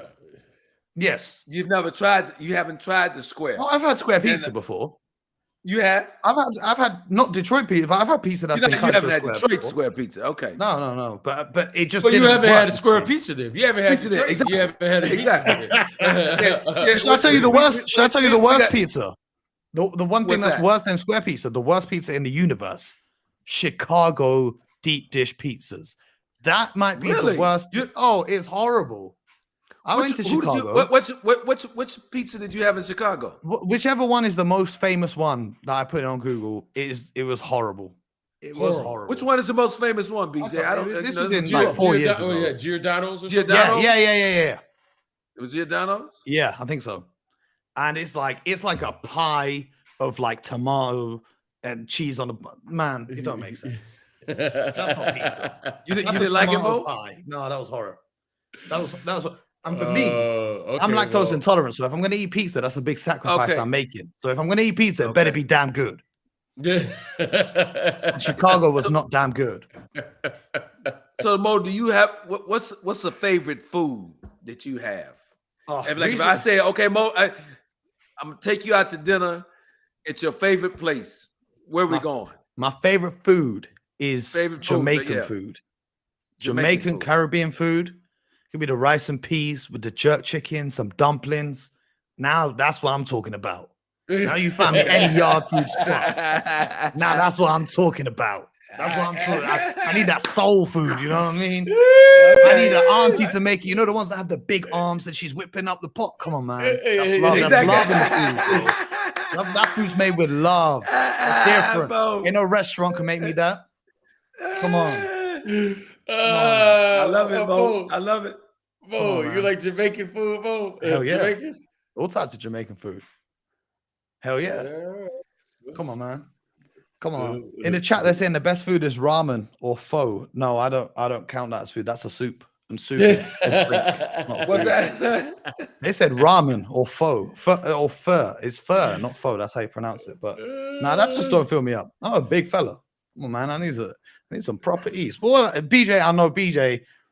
Scott, you don't want to go to a restaurant with BJ. When me and BJ go to a restaurant, he orders about 20 dishes and has one bite of each of them. And he just says, I just want to try a little bit of everything. Oh, I've dined with him. Oh yeah, you're gonna get a great variety when you go with BJ. Oh yeah, I always feel bad for the waitress. Exactly. Hey, bringing out 20 plates. I know there'll be something I like though. Oh hell yeah, it's all about the food. What's your go-to then? What's your go-to then, Scott? Well, see, Mo, I listened to you describe, the soul food dinners. You like you like the Jamaican twist. I like a little of the Southern twist here in the United States. Now I can't eat that way anymore, though, Mo. Oh, no. Years ago, if you had asked me this 15, 20 years ago, I'm gonna tell you some fried chicken, macaroni and cheese, potato salad, and some greens.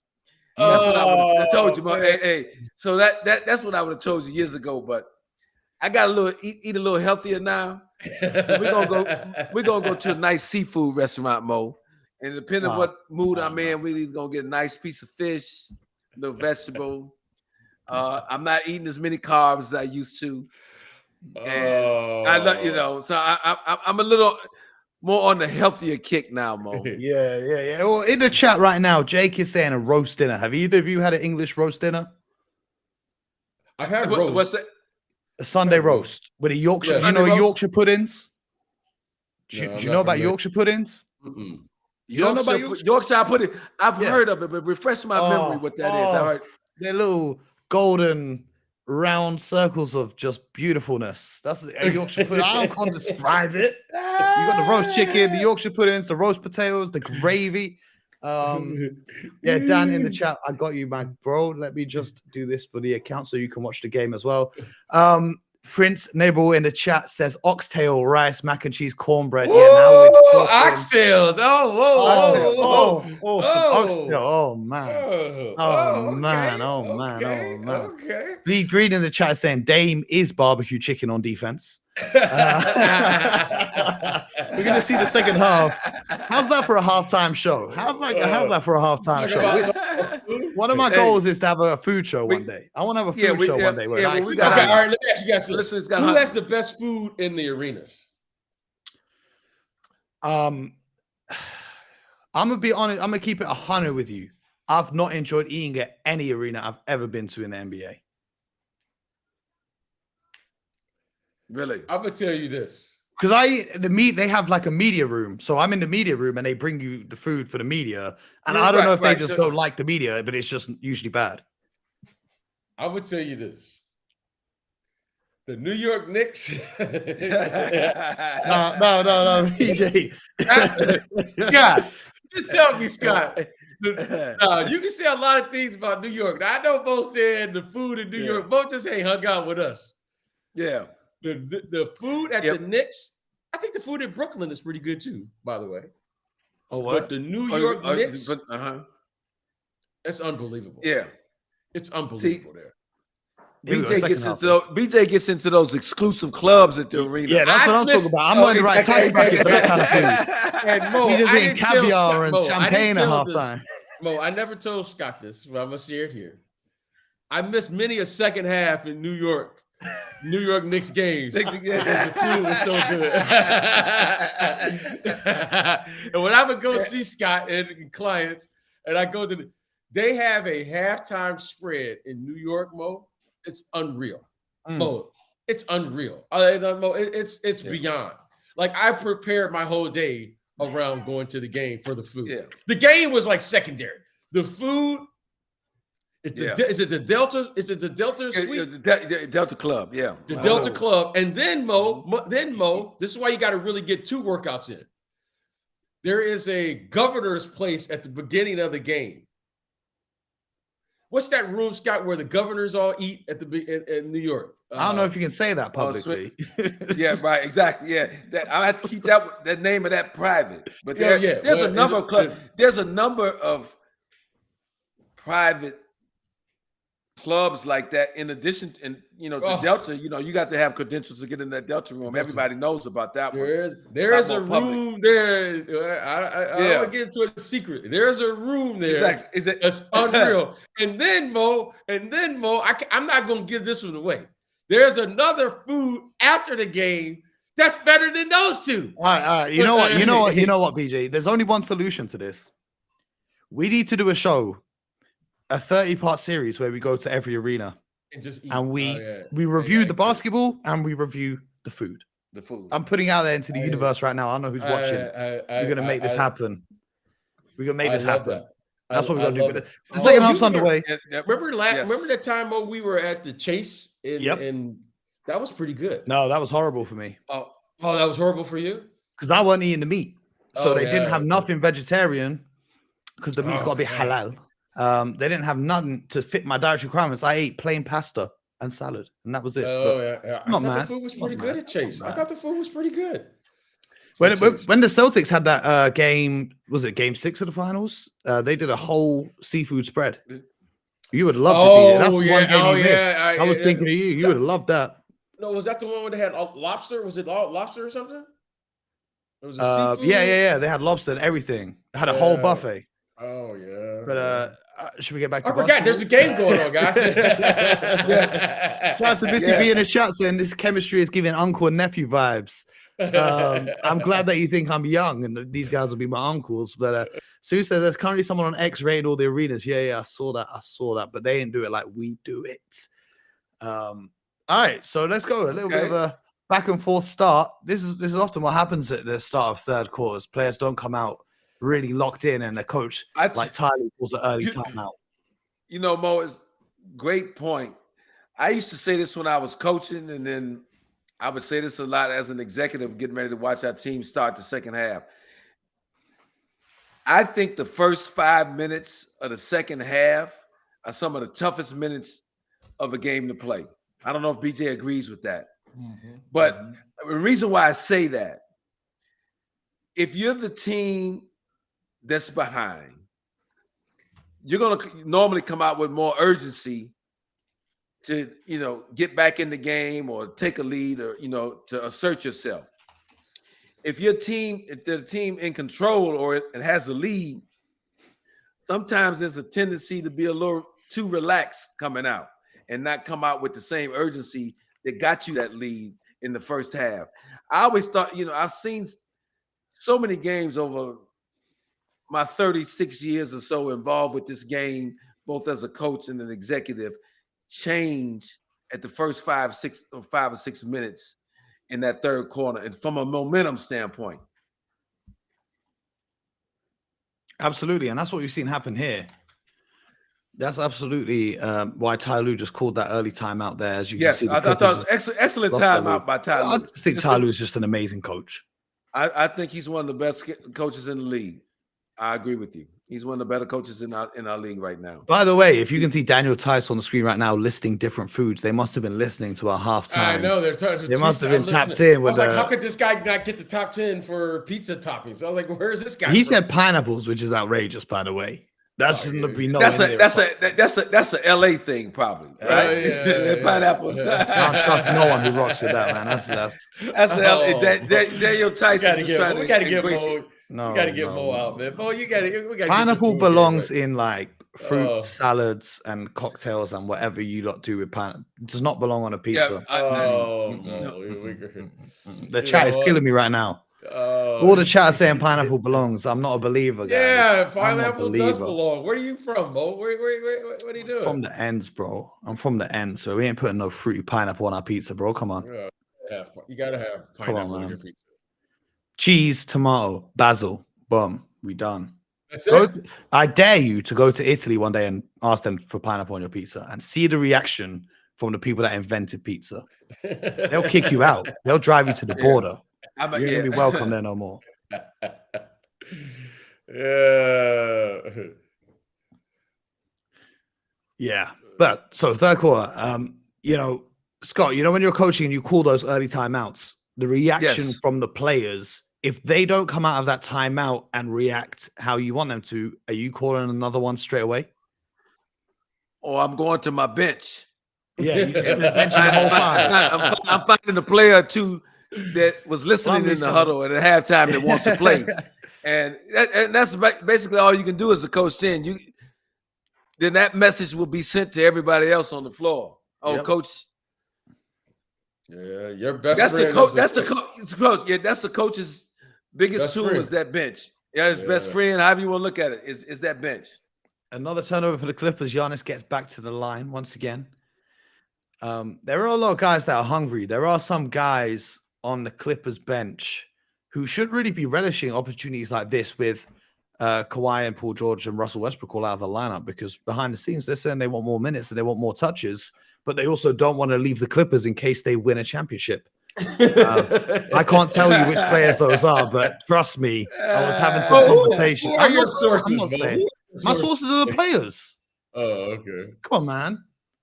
And I do no whisper, no gossip. This is just what the players say. I'm not saying which players, but I'm just saying they might want to go elsewhere for more opportunities, but they're just going to wait and see how the playoffs go in case they can pick up some jewelry on it. Because you saw what happened last year with Bones leaving the Nuggets, forcing his way out at the trade deadline. And then look what happened. Yeah, it's my guy Bones. Man.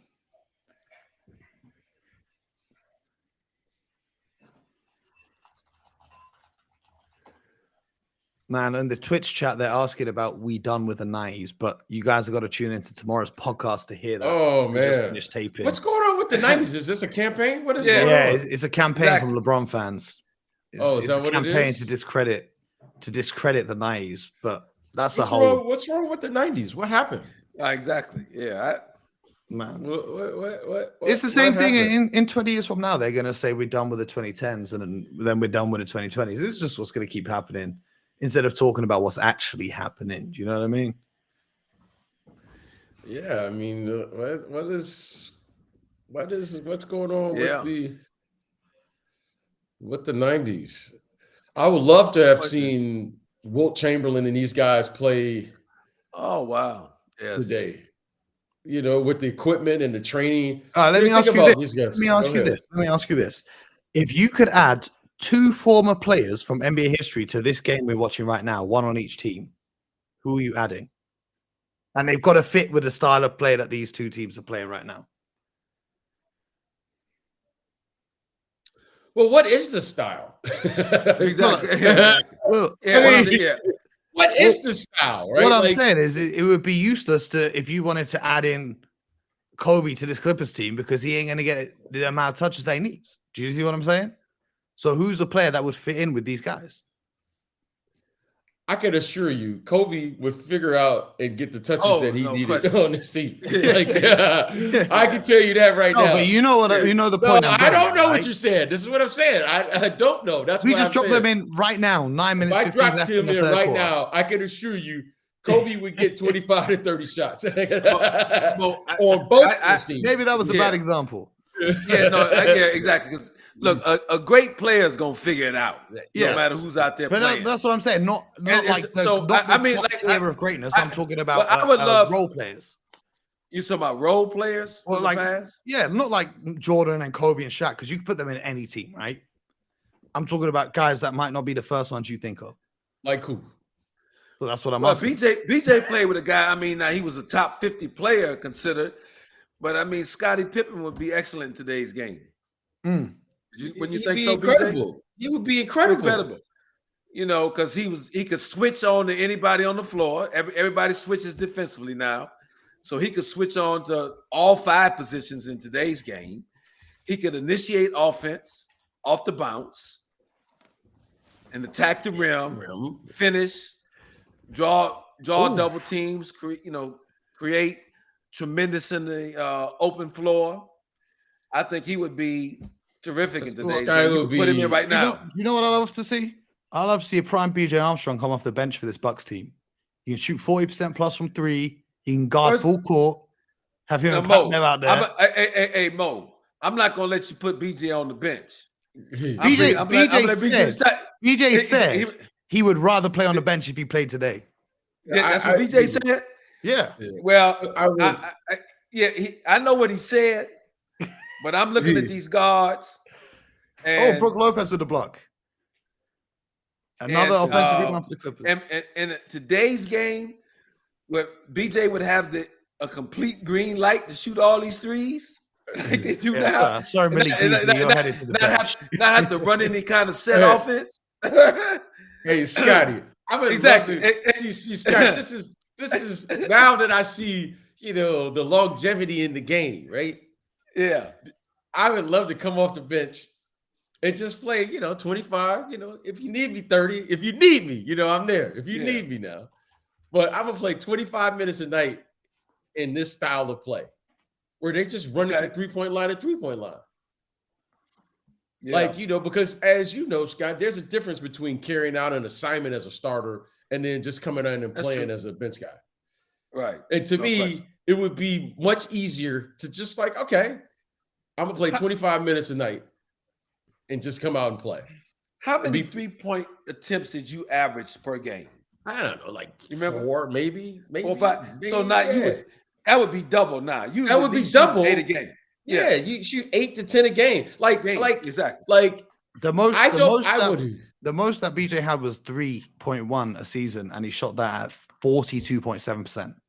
So if you did that now in the NBA, someone would offer you a very good contract and a much bigger role in free agency. I mean, I never ever imagined shooting. It never even occurred to me that you would shoot 10 threes in a game. Right.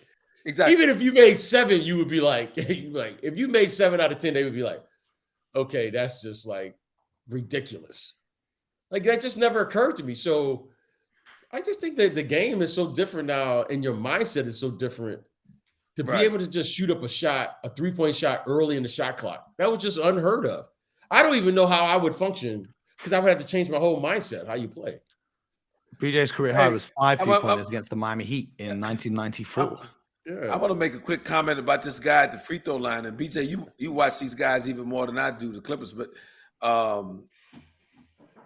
Norman Powell has quietly had a pretty nice year for them, right? Yeah, I know we're talking about 3, and I know we're talking about 3-point shooting. He's leading the team in 3-point percentage at 45%. I looked at that the other night. Right. And he's gonna give you an effort defensively. He's fit in nicely with this group. He's an outstanding job of how he plays. And you know what I like? He's kind of found his niche coming off the bench. There we go. There's some vintage Harden setting up his big man off the pick and roll. Miles Plumlee soars for the throwdown. He didn't play in the first half, did he? No, he did not. No, he came in after that timeout. Oh, he did. He played 5. He's played 5 minutes tonight. Why is Zubac? Is he done for the night?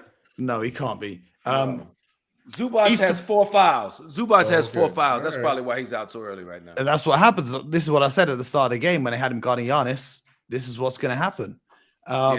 Easterbrook 11 says, I think it speaks volumes to the Clippers' chances at a championship that they're doing so well with their 2 best players sidelined against a very good Bucks team. Yeah, they've been playing fantastic so far today.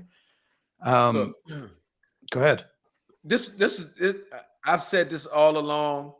It is important to have depth when you're talking about trying to win a championship, because whether it's due to foul trouble, injuries, whatever, you're going to need more than just your starting 5 to be able to step up along that long journey to winning the title. And the Clippers are showing you today they have some guys on their bench. Again, they're not going to lead you to 16 wins themselves, but in certain spots, they can step in and take over for the starter or play additional minutes on the night to help them win basketball games. So I think that's one of the strong suits for this Clipper team is that they do have good depth. I also think an underrated factor here is everyone knows that rotations get shorter when the playoffs come around. And now with about a month until the playoffs, all of these guys who are getting a lot more minutes than they usually would without Kawhi and Paul George, they're fighting to be in that playoff rotation and show Ty Lue that they can really contribute to winning the championship, because it's all well and good winning, but everyone wants to be on the court instead of just watching from the bench. Yeah, there's no question about that. But like I said, what you don't know going in these games, somebody can turn an ankle, anything can happen. And it's good to know that you could go, even though the rotation is shorter, they talk a lot about 8.5 in the playoffs. But 8.5 players, that you. I just can't wait to see the Knicks 5-man rotation in the playoffs. Exactly. Do you see that Josh Hart is the first player in like 10 years to play over 40 minutes in 3 straight games or 5 straight games? Man, he's gonna be tired by the time the postseason even comes around. Yeah. But also add to the original point though, before I got sidetracked, it's very difficult for Doc Rivers and the Milwaukee Bucks to scout this game and come up with a game plan, because you don't know how the Clippers are going to play without 3 of their core players, because Russell Westbrook's out, and then Paul George is out, and then Kawhi Leonard's out. It makes planning a game a lot more difficult than what you would usually expect to come up against. Like, you don't know what Ty Lue's going to do offensively or defensively against you. Yeah, with this depth, I would like the Clippers, but because of their age, they probably can't do it. I would like to see them extend their defense to try to generate some turnovers. And if you're watching this Milwaukee team, the Milwaukee Bucks, again. The Milwaukee Bucks, they don't really do anything to extend their defense. They're basically just a half-court defensive team, and they're not a pressure team. So it makes it hard when you can't depend on your defense to give you any type of, extra possessions during the course of a game. Harden hustling for the loose ball. But BJ, that's the kind of thing that you'd be wanting Bones Highland to come in and do. The energy players off the bench. Yes. Well, you want those guys to do it. But you can see both of these teams aren't really applying pressure. I mean, we talked about a little earlier with Pat Bev a little bit. Yes, he did. Yes. Just a little bit. But other than that, I mean, they really it's basically half-court offense that they do. And then they just kind of play a very, simple defense that both teams do. Absolutely. Yeah, I don't know why more teams don't employ. I mean, I understand that if you don't have the personnel to do it. Right. But if you do have the personnel and the depth, BJ would tell you, no guard wants to see, I don't care how good a ball handler you are, how good a player. Nobody guard wants to see a guy picking him up full court and just, being in his space and, turning him once or twice, even if they're not trying to take it from you, but just to be around you that full. See, little push off there from Norman Powell. See, Mo, that would be, Scott would be, if I were coaching, Mo, that's I want to work for Scott to say, we want to have a team that can extend our defense just a little bit. Yeah. You got to be able to in today's game. These guys are just too good. Like they're too good not to be able to be disruptive in some capacity. I just don't understand, right? Like if I was coaching one of the worst teams in the league, right? So if I'm coaching like the Wizards or the Pistons or whoever, I would make them just full court pickup on every single possession. Because what have I got to lose? Well, you can't. What have I got to lose? You're tired, get out the game. I got 14 guys here. Everyone's getting minutes. I don't care for your averages. You all playing defense the full length of the court tonight. I'm like Coach Carter. Exactly. It's like every practice. That may be a little extreme on every possession. But there are definitely spurts in the game you could do that. Let me ask you guys. You talk about especially guys like Dame Lillard. You guarding him or Steph Curry. Yeah. If they can just walk the ball up the court and stare at the rim that whole time, you're dead. It's going to be difficult. You don't want them just being able to stare at the rim. You just want to have them be able to realize there's some pressure there and give up the basketball, maybe. Right. Let me ask you guys about this. That's all you want to do. I saw a video earlier this week. Doc Rivers, when it comes to game day or the day before a game, he lets one player on the roster shoot a shot from half court. And if they make it, they don't have to practice that day. If they miss, they have practice. What do you guys think about that? So say that again, Mo. They do this before the practice. Yeah. Or is it the day? They do that. They do it after. They do it after. Or you? They go to the arena. They go to the arena. If they make the half-court shot, they don't have practice that day. If they miss the half-court shot, they have to practice. Oh, the shoot-around practice. Yeah. Got it. I've seen coaches use that half-court shot for a lot of different things. I actually have heard that before. I think it gets guys locked in, bought in early. The chances of somebody making the half-court shot, are probably 10, 15%. So more than likely you're gonna have practice. And if for some reason the guy makes it, then you just go and have a mental session. What you're probably not being told is they'll just go right back to the locker room, maybe watch a little film, talk a little bit, guys get some shots up on their own. And but I think every now and then it's not a kind of a bad incentive or bad bone to throw to your team to keep guys interested and engaged. Well, let me take everyone behind the curtain if I can. Yes. No one practices anyway during the course of the season. Exactly. Okay. No one practices during the season. So the fact that Doc gets these guys to come in and play, it's kind of like, when it's like shoot around, right? You're just doing it. It's kind of like it's just part of your routine. So you come to the gym, you get guys there, you get guys come in, get their treatments, weights, or whatever it is they need to do. And if you can get guys to do that, that's all good. And you know what? No one's practicing. Guy plays 40 minutes, and then all of a sudden he's going to practice the next day. No, that's not happening. You know what I mean? That's not happening anyway. And if you didn't play as a professional, you had to make sure that you are ready when your number is called. So you're going to have to get some extra work in anyway on your own. So that's just the professionalism, that you got to have or you want to have in your environment. You hear executives say all the time, culture, right? Well, I'm going to get my work in whether the coach gives me practice or not. I'm getting my work in. And that's the type of culture you want to have and the type of players you want to have on your team. Yeah. I tell you what, this dangerous point in the game, if you're the Clippers. Second unit's in right now. Bucks can create some space if you're not careful. Yeah. Clippers down 8.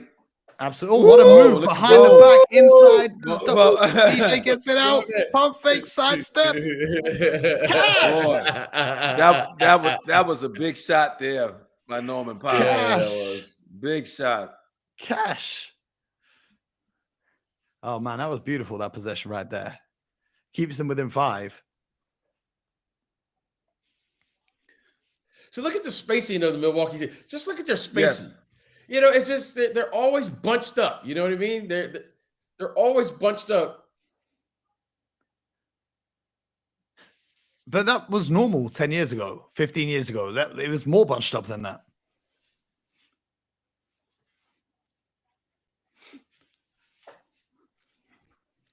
I think that was a good timeout by Doc Rivers. Yeah. He wanted to make sure he gets not a good shot because I think he realizes this is a time they should be trying to make some separation from the Clippers. Yeah. So he wants to get a good possession this time down. Get a good lead going into the probably talk to him about that. Yeah. If they're going to win this game, they're going to have to get up 10. Yes, and I think Doc realized that. Yep. They're going to have to get up 10. And what's the point of having Giannis in the game at this particular point in the game, and you're not going to utilize him and play through him? So I think, it's just Dame is out. Giannis, clearly, he's going to have to generate, in my opinion, double teams and get other open looks for the rest of the team with this group.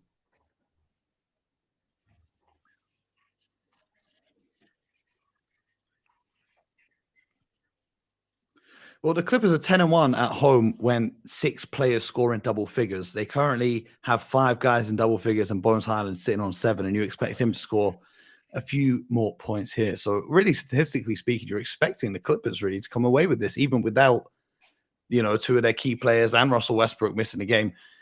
I'm been very impressed with how the whole team stepped up, especially in terms of the effort and energy rebounding the basketball.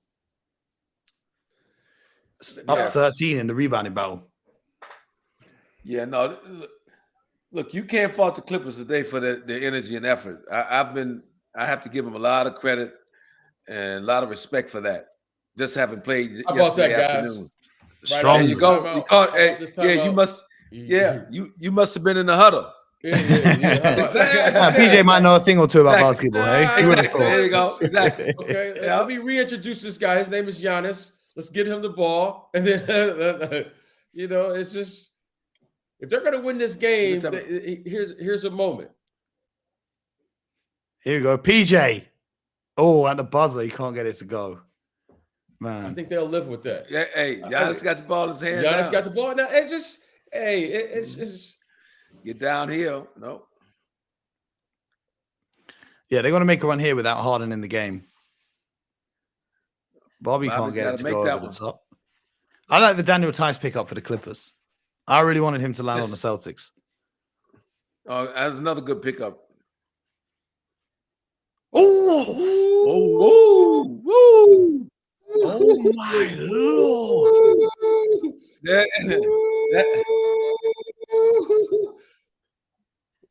BJ Boston. Must have known BJ Armstrong's tuned in live and direct with the highlight play of the game. Oh my. Man, I don't want to even talk over this highlight. Just let it speak. Let it speak for itself. Yeah. Woo! That's disgusting. That's disgusting. Over Bobby, one-handed jam. Bobby. Oh my Lord. Talk about confidence as well. Talk about, because this is a guy who typically doesn't get too many minutes in this rotation. Yeah. A young player comes in and just playing with no He's going to have confidence. He's going to have confidence the rest of this game. Hell yeah. Man. He going straight to the PR saying, "Can I get that photo?" Yes. Hey, Mo, that's going on the gram. Right. That's right. Hey, Mo, check. Can you check to see is it already up? It's probably already up. 5.5 rebounds in 12 minutes. Yeah. Productive. But in the chat is saying Boston making Mo happy, even though it's the Clippers playing. Boston stays winning, bro. I told you. Wow. Man, but here's the thing: is that now that possession there, Giannis getting beat off the dribble and almost getting dunked on, is that going to light a fire under Giannis to really take over this game? What's the tech? Was it tech? Was it a tech for the stare down after the dunk?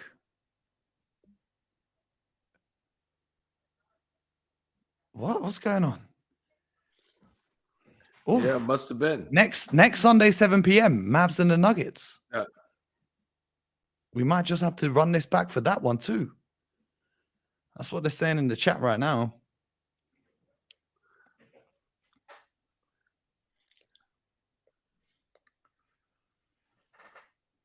I think Dame wanted to take the technical. Dame wanted to take the technical free throw, but was it because he just technical game and was it on Boston? It must have been for a stare down after the dunk. Yeah. I don't know. We were too busy watching the replays of the dunk. We didn't get to see what was happening. There's that screen roll we talked about. Daniel. Was that Daniel Tice with the block? Oh, the chat's asking us to run this back again next week, fellas. That was the screen and roll action we were asking about, though, early in the game, Mo, between Dame Lillard and Giannis. Here we go. 6-second difference. Powell pulls up. That was way off. He was trying to draw a foul. He was too concerned with drawing a foul. Here comes Dame. Is it Dame time to end the quarter? Gets it up. No way near.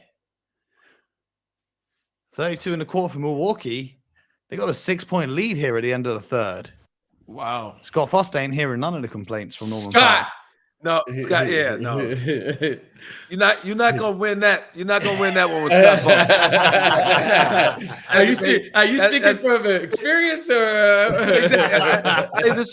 I've just been watching them over the years, and some you might be able to win over. I don't know if you're gonna win over that argument with Scott Foster. Man, Amir Coffee with that block, or was it even Boston coming across? It's been great from the Clippers role players. I hope they can make it a close game in the fourth. Yes. All right, winners predictions going into the fourth. Let us know in the chat, Clippers or Bucks right now. Do you think that the Bucks are going to run away with this, or do you think the Clippers are going to get back? You know, they're at home. Let us know in the chat. Scott, BJ, what's your prediction going into the fourth? Who you guys rocking with? I'm going to say the same. I think the Bucks figure out a way to pull it out. I don't think they're going to run away with the game, but I do think they're going to win this game. They have to have this game. Yeah. Yeah. Well, Sue's saying the Clippers because they're in the West. Harry, midfield Metro 77, they're both saying the Bucks. I know, I'd love to see the Clippers pull this off. You got to bear in mind, Harden wasn't in the game for those last few minutes where the Bucks blew up a lead again. It's time for the bearded one to take over. The bearded one? Bearded one. That's right. That's right. That's what they say, fear the beard. Milwaukee, fear the deer, fear the yeah, deer. Okay. The Clip. When are they moving into their new building? Is that next year? Yep. Yeah, next season. Oh wow. Next season. Man, I can't wait to go there. Have you had a chance to ride by it, BJ? Yeah, I have. BJ, what are you doing in Inglewood? Yeah, hey, come on, Mo. That's home. That's home, Mo. Mo, I was in Inglewood before you was born, Mo. I was in Inglewood before you was born. Hey, man, you can have it. I ain't trying to see Inglewood, bro. Oh, come on, man. Hey. Man, you haven't been to LA then if you haven't seen Inglewood. Man, I've seen it. I'm not trying to stay around there too long. I'll be wearing the wrong color t-shirt. I get in some trouble. Oh, man. It's all good, Mo. Man, I stay in the hills. It's all good. It's all good out here in LA. I was there, Scott. I went to the Lions Chargers game. Okay, right. So it's right across. It's right, literally. How much? Right So the obviously because it's gonna be opened up next year. So it's the outer yeah. shell is up, right? The shell outer is up. Yeah, I think it's probably gonna be. But it looks amazing though. It's an amazing looking building. Yeah, it's an amazing looking structure though. As Dame attacking that did you basket see the, again. Did you see the video of the two kids that snuck into the arena? Into the new arena? Yeah, into the new arena. What'd they do? Just walk around? Or? Yeah. They just went in. They were Laker fans. They were just trolling. Oh, it's a beautiful. The All-Star game is there, what, in 2 years? I believe so. Yeah, because next year's in San Francisco. And then I think the year after that is Los Angeles. It's an amazing. They were shooting around, letting off fire extinguishers, man. And they videotaped the whole thing, which is like, if you're going to commit a crime, why are you videotaping it? That's just ridiculous. Scott, I'm going to predict a blowout here. Okay, you're predicting a blowout. I'm predicting a blowout. They up 8 now. I'm predicting a blowout. I think Milwaukee's going to turn up their defense. I think they're going to turn it up. I don't see anyone like Kawhi and them being able to score here. Oh, except Norman Powell. Exactly. Yeah, I took that a little personally. Yeah, I think Norman Powell has a direct line to our conversation there. Man. So the question in the chat from Temmie Bees, I don't know if I'm pronouncing that right, please forgive me. Thoughts on the East playing? We spoke on the podcast that you guys will hear tomorrow about the Western Conference playing. What do you guys think about the Eastern Conference playing? Sue saying she's worried if the Sixers stay in the play-ins with Embiid, it could be a Celtics-Sixers first round. Let me look at the current play-in right now. Sixers, Pacers, Bulls, Hawks. So here's my thoughts. I want to go. I think the Pacers. I don't think they should have a play-in in the East. No, I think the Pacers because for sure. When they first did the play-in in the bubble, you had to be within a certain amount of games for there to trigger a play-in, right? Mm-hmm. But because right now the Bulls are 4 games behind the Pacers, I think you had to be in the bubble within 3 games to have a play-in scenario unfold. I think they should implement that rule because the Bulls and the Hawks. Well, I think they did that because just because the season was so short, and that was the way to kind of balance it out a little bit. Yeah, but I still think if the Pacers are 4 games ahead of the next team behind them, they shouldn't have to have their playoff position risked. Whereas the West, I think it makes sense to have the play-in when there's not as much separation. No, I understand what you're saying, but given the setup of the rule, I think the Pacers and Pat Connaughton pull up 3. Say Philly. I'm gonna still say Philly because I think Maxey will be back, and they'll get 2 cracks at it. Oh, I thought they were going to give a charge. Pat Bev looked like he was planted there. By the way, Giannis is off the floor right now. If this is an and 1, they can get back to within 2, BJ. That's just it, with the exception of Norm Powell. Yeah. Let's see. Patrick Beverly, feet sliding. Oh, no. He moved. Nah, he's moving. He moved his foot. Yeah, that was a good call. He moved his feet. Guy already was in the air. It's a good call by the officials. And he converts the 3-point play. It's a 2-point game here now. 10.5 minutes left in the 4th. How long do you think they keep going on? Because you saw on the last possession for the Bucks. I like that pressure right there by the Clippers. But here's the problem now without Giannis on the floor, right? None of the other guys can really create shots for themselves consistently. So if you don't take the first look that Dame creates, you saw on that, not the last possession, the one before, Dame drove and kicked the ball out, and then he went to the corner. But because the Clippers could rotate around, they didn't have any option. They had to settle for a Pat Connaughton pull up 3, which PJ Tucker's got PJ hyped right now, though.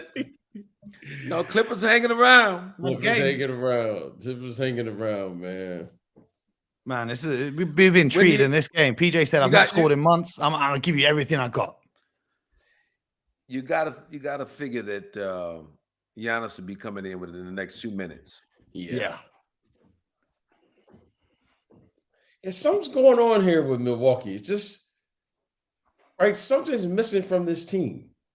Yeah, and his name is Drew Holiday. He plays for the Celtics. No, like when you look at, Scott, as you're building, you talk about constructing a team, right? Mm-hmm. And the one thing that's glaring if you're watching this team is they don't have any wing offensive players. Well, that's where Chris Middleton should help. There's something like they don't have any athletic players with the exception of Giannis that can just attack from the wings, you know what I mean? Or play vertical basketball. Yeah, even when they get Middleton back, he's not that level of athlete. He's skilled. He's skilled and he can score and he can put the ball on the floor. But you're right, there's no elite athlete. And I'm telling you, when you're putting together the team, you've got to have somebody at the point of attack. And I mean, at the guard position, they can defend. So, I mean, obviously, that's not Dame's strong suit, but the guy that's playing alongside him's got to be better defensively. Like right now in the course of this, right now in the course of this game, the game, the intensity of the game has to be turned up, right? And then normally you'll see the better teams suddenly raise their level of intensity and raise their defensive pressure up. Well, Milwaukee can't do that. Mm-hmm. They can't turn it up on the defensive end. Yeah. No. And as good as Patrick Beverly is defensively, they still don't have the size as well. That's like when you think about and you're relying on your backup when you talk about Patrick Beverly. He's not your starter. When you think about players like Dame, right? You think about Stephen Curry and how they had Klay Thompson next to him. Klay Thompson, like 6'7" or however tall he's listed at, he can take on the challenge of even bigger guards that maybe a Patrick Beverly, as good as he is defensively, might not be able to do. But that's what I've been saying all along about this team. And no offense to Malik Beasley, but Malik Beasley, for the majority of his career, has come off the bench. That's his best role. He's smaller for a 2 guard, and he's not an elite defender as a guard. So he doesn't complement Dame Lillard to me well enough, especially on the defensive side of the floor. Maybe they look at something of playing Chris Middleton at the 2 when he comes back. I know I would have during the year. They got to find somebody. Then defensively, Chris Middleton coming off all these injuries that have plagued him all summer and all season. No question. I agree. Here's Beasley though, contributing on offense with a sidestep 3.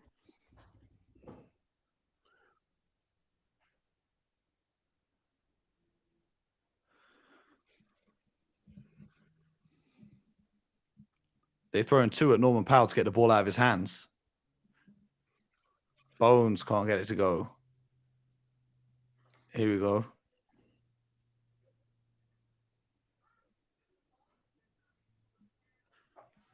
Do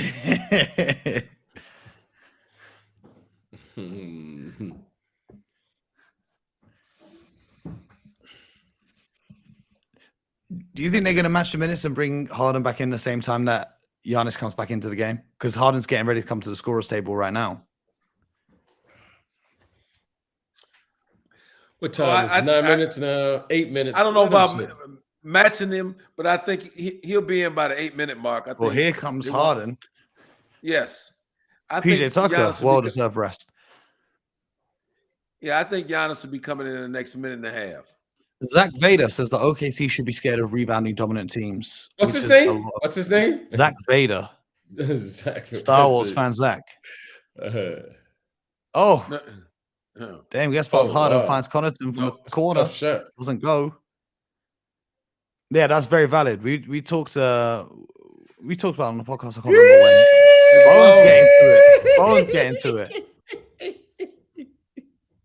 Bones. Oh man. Dame, step back. Can't hit. Man, it's been a tough season for Dame. Here we go. 1 point game. Bones got the matchup he wants. A little behind the back. Harden says, go to work, young fella. Ooh, splash. What'd he say? He said, go to work. Fella. And then Bones said, let me work. Let me work. Bones said, let me work. He said, let me cook. Nope, they wave it off. Foul on the floor before the shot went up. Bones said, let me work. But this is what we're talking about, right? Yeah. We're talking about guys that can create their own looks. That's just what Milwaukee doesn't have. Outside of Dame and Giannis, who's creating their own looks off the dribble? Yeah. Told you, here's Giannis, 8-minute mark. There we go. Call, coach. Zubac comes in. Exactly. Zubac comes in with 4 personal fouls. Yeah, that's the time to bring him back. It's the right time to bring him back. There's that inverted screen roll, by the way. Yep. Dame screening Zubac to get Giannis a clear lane to the hoop. Man, I think I could have made that layup right there. Interesting, they got Giannis on Bones. Man, they got to find a way to call him off.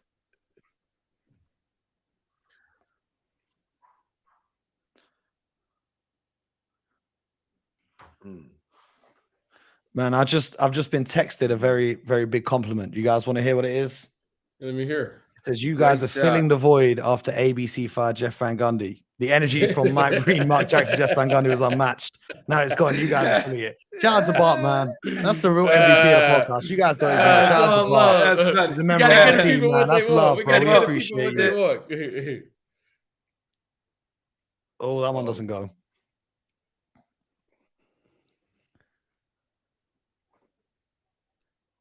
Oh, wow. There we go. There we go. Oh, what a shot. What a shot. Nah, that's the thing about great players. They can forget it. No matter how many they miss in a row, they can just forget about it, go down there and hit another one. Wow, I'm about to take my glasses off on that one. Exactly. Exactly. And I don't care what's going on. That's a tough shot right there. That's a thing. Like we used to say, Mo, coming up, on that shot right there, Dame Lillard was playing string music. String music right there, Mo. That was my favorite one. When we used to do TV, my favorite one, BJ would go, he's hotter than fish grease right now. That's another one. That was my favorite. That was a tough shot right there, man. Yeah, that's tough. I had to, hey. It might be a tough year, but but that was a tough shot. That was a tough shot. Yeah, he still go back to that. Yes, indeed. Man, they up 5 now. 7 minutes left. We got to see Harden start cooking. We're not really seeing him get, he's got 11 points tonight, which is unusual for a James Harden performance. Norman Powell's been leading the way with 24. And Harden, interestingly, is minus 11 in the minutes he's been on the court. You got to remember, he just played 22 hours ago. Mo, I'm trying to imagine you right now with braids. So this is probably a tough game for him in terms of energy.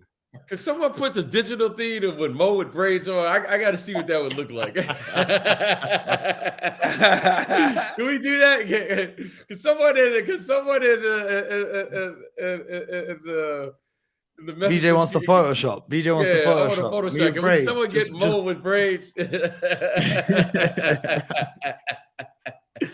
Man, I don't know why you think about these things, B. I don't know why you think about these I was like little Mo, you know what I'm saying? I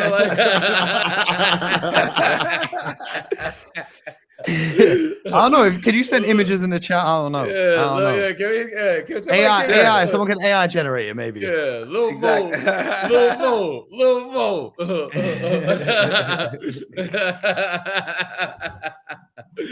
Oh man, that would be funny. All right, here we go. 7 minutes left.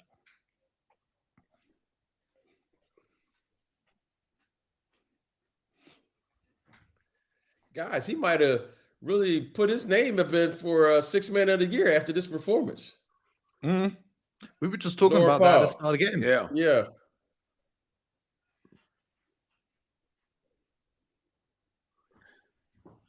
Wow. Great game by him so far. No, he's been cooking. He's been hot than fish grease. Okay. Let's see if he keeps it going. I was trying some sea bass yesterday. I thought that. Yeah. Yeah. Oh, Sue's saying they were just showing the new arena on the alternate broadcast. It looks. I really want to go there because they got the fan wall. The energy is going to be on 10. But they got to close out this game. Double team Brook Lopez. They fouled him before the shot goes up.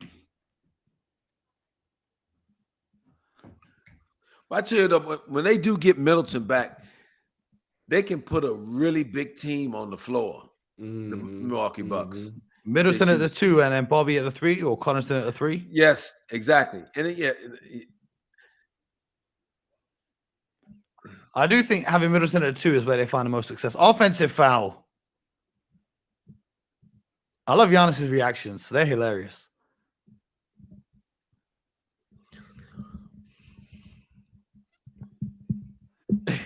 There's some people in the chat aren't big fans of Chris Middleton. I can't read that comment out though. I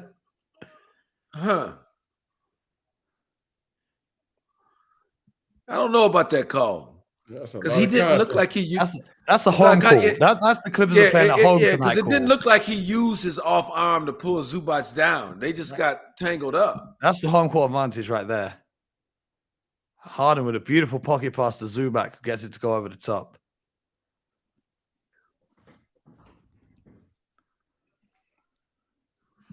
All right. Dame, Giannis pick and roll again. No, Dame goes away from it, finds Middleton. Oh, wow. Cutting up, gets blocked. Good block. Terrence, man. Travel, right? Yes, that's the travel. Man, listen, Giannis must have said something to Scott Foster that he didn't like. Because in the modern NBA, I never see travels get called on superstars. What a block that is, though. Did you guys see Derek White's block last night against Phoenix? Where he was basically... Excellent block. Oh, my God. Excellent block. Oh, someone's turned down the heat on the cooker there for Norman Powell. It's a great look, though. Man, don't give that man a look. Zubac did a good job getting his hand up. Big Zoo. Zoo's having a big Zoo. Game. That's a tough finish by Zubac. With the left hand. With the left hand. Because Brook Lopez is not a small man to do that against. Here we go. That same action again. They go into it more and more nowadays. This is something that Adrian Griffin didn't do a lot. We're seeing Doc Rivers do it a lot more. That Dave Giannis pick and roll. Oh, Giannis has really improved his mid-range shooting, guys. That's the key. Man, he gets no question. They're going to give him those looks. Yes. Especially in the playoffs, they're going to give him those looks. That's percentage-wise. They're going to try and make the Bucks take those shots.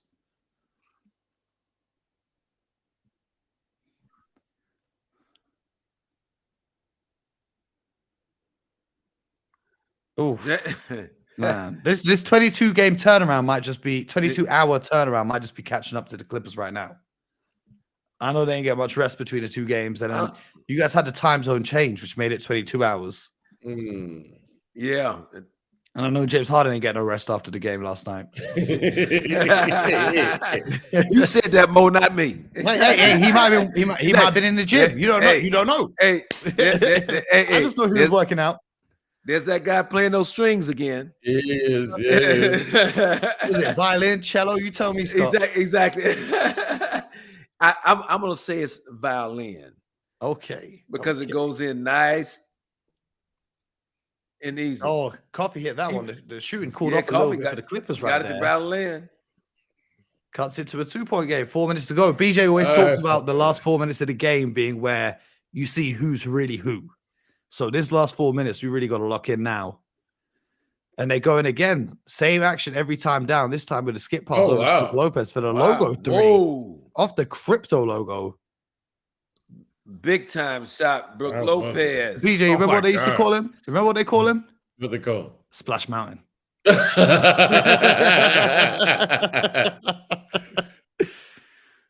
Over the head pass. Great pass. The chemistry that Harden and Zubac have built up together, they stay together after practice and work on their 2-man game. It's been fantastic to see, especially for a mid-season addition that James Harden was with this Clippers squad. And Zubac taking the time as well to really build that up with him. That was a hell of a pass. No, that was a fantastic pass by James Harden.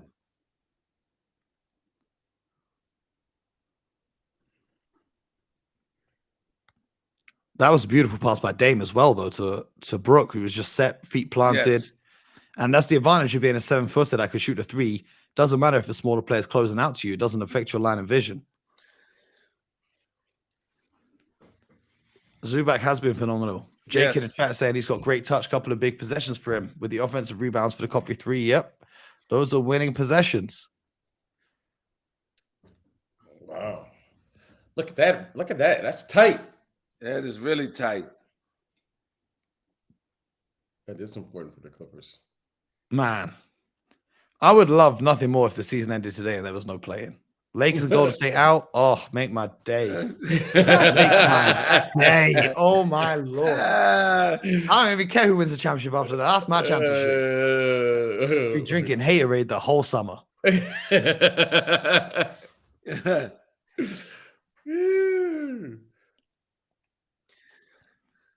Mo, until I see LeBron James in street clothes full time, I'm not counting him out at least making the playoffs. Oh, I agree. Exactly. I agree.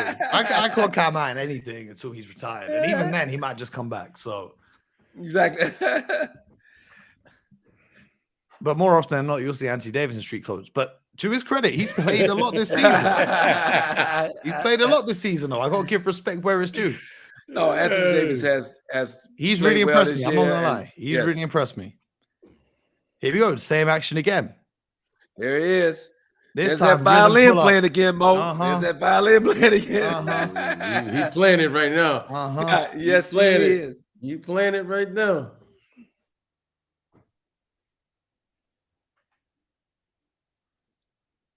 Here we go. James Harden, let's see what you could do. You said you're the system. Let's see the system in action. Guarded by Giannis. Yeah. Screen from dribbles off Giannis's foot. 4 seconds. No. Oh, man. This is just tough. This is just that's the size of the Bucks, just overwhelming. I don't know. I don't think the system went to the gas station this morning. Looks like it's out of gas. Exactly. Looks like he's out of gas. He might be electric. He might be electric. He might be electric. That Tesla battery's run out of juice too. Here we go. They got to get something here. 2.5 minutes to play. You got to get a score in this possession. Talk to him, James. Talk to a beer. Talk to a beer. Talk to a beer. Talk to a beer. Talk to a beer. Talk to a beer. Hey, man. over there down the beard, man. Hey.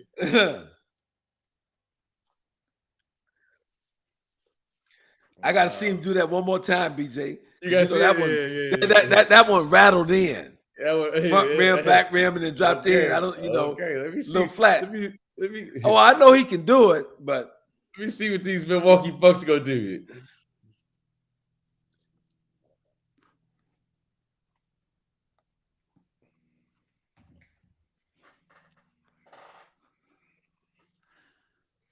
Four-point game. Let's see. 12 seconds left on the shot clock. Oh, a great question coming in from the chat. Benji says, how could Doc Rivers influence this game to stop the Clippers keeping up? Is there an adjustment you would like to see him make? Oh, I think what he's got to do is what you're seeing here now. He's just got to have his two best players involved in the action every time down to make sure that you're getting a quality look or getting to the free throw line like they're doing right now. That's how I think they close out this game. Yeah, you've seen it. It's been like 5 possessions in a row now. Dame, exactly. Giannis, you got to have the ball in your best players' hands.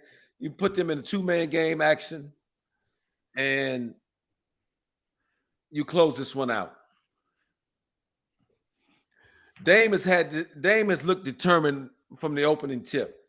I really like his. I've loved his approach here tonight. What is it? How many points is that now for Dame? He's up to 30? Yes, 31.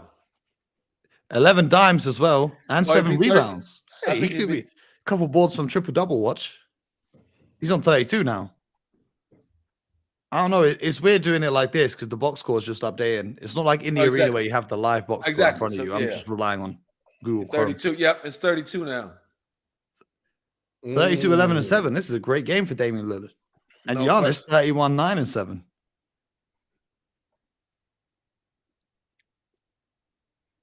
Yeah, the gas tank's on E. No gas tank. Yes. Bing, bing, bing, bing, bing. Exactly. Find your nearest station. Yeah.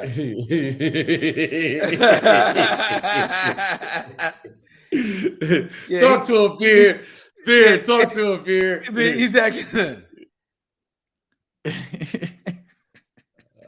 I gotta give them credit. They're getting the ball to their best players. There he is. Wow. Yeah, that's it. Play that. Yeah. Hey, play that violin. Is he gonna put the watch out? Dame Lillard. Nah, what a way for Dame to close this one out down the stretch. There's a 10-point lead again. Yes. That was the number that BJ said in the third quarter. They had to get it up to 10. You got to get up to 10 to win this game. It took them a little to longer than probably expected. Yes. But they did it. Man. They're showing hard on highlights, but really he's been that's the same highlight. That's the same play. Yeah. They're showing the slashy. 13 points, bro. This is the game we were talking about at the start. Are we going to see vintage James Harden take control? 13 points, 10 assists. This is like rookie season James Harden we're seeing. Yeah. We was expecting to see a 30-point, 10 assists, 10 rebounds. Man, a little bit disappointed, but credit to his teammates, though. They made it competitive the whole way through. Yes.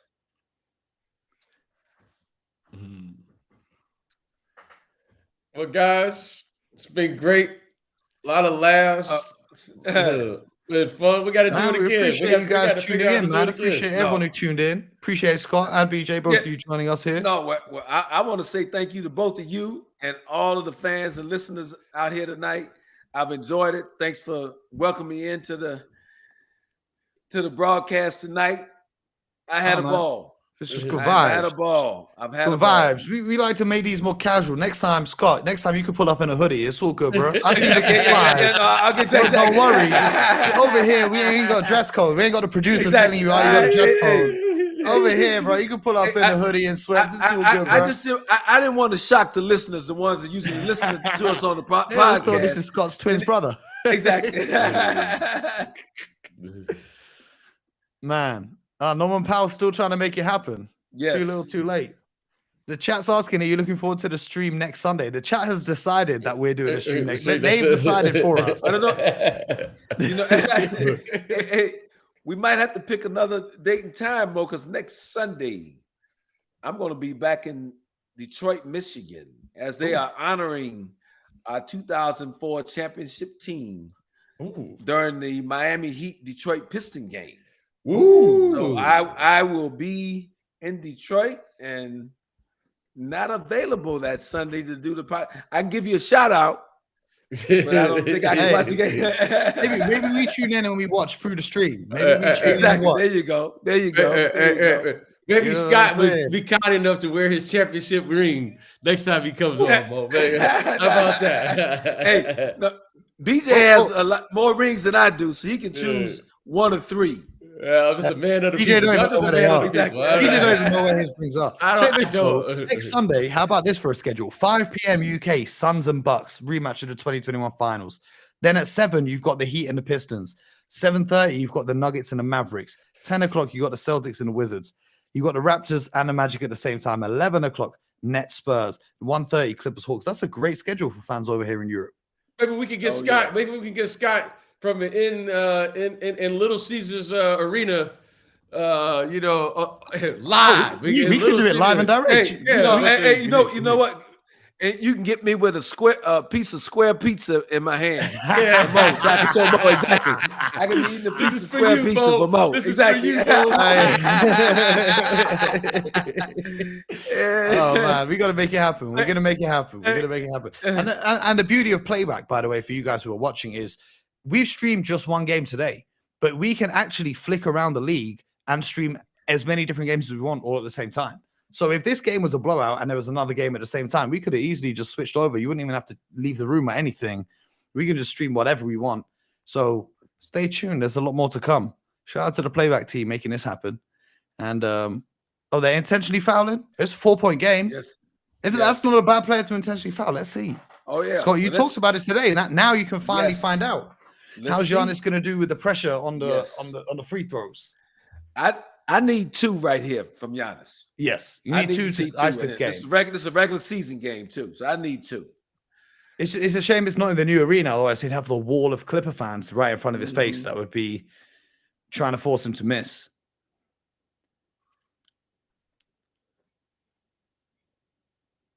I need 2. I need 2, Giannis. Here we go. Zubac's complaining about how long he spent. Okay. He's made his first one. Got the first one. No.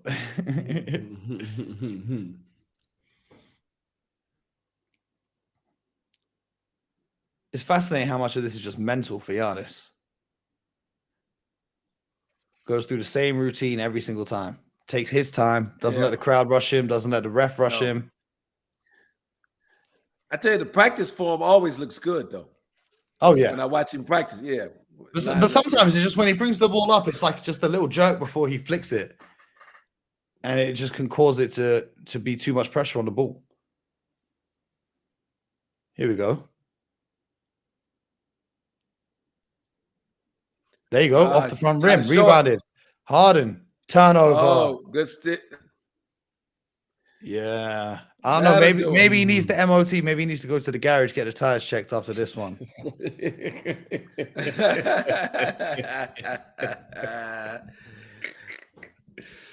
Yeah. Man, you would have had a chance there.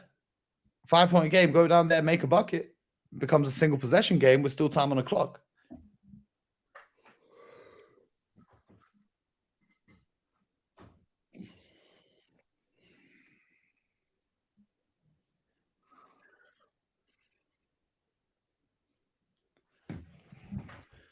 Yeah, this is a game. The Clippers, I mean, there's no moral victories, but I thought overall they put up a good fight, though.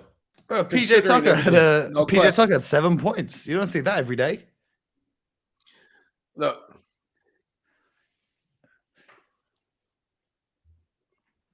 But what is concerning for the Bucks is that they barely won this one without Kawhi Leonard and Paul George there. Yeah. That's the big concern here. But that takes it. You know, Milwaukee, what is it, 123, 117? Mm-hmm. Victor's 124, 124, 117. 124, 117. They close out this little West Coast trip. And they try and gear up for the playoffs. Appreciate you guys tuning in. It's all love. Thank you for stopping by. Thank you. Appreciate you both. Make sure you guys tune into the podcast tomorrow, 7 a.m. UK time. It will be out and ready for you. Shout out to Bart. Shout out to the whole team behind the scenes making this happen. Shout out to Playback. Mhm. And until next time, you guys know the vibes. Get buckets. Gets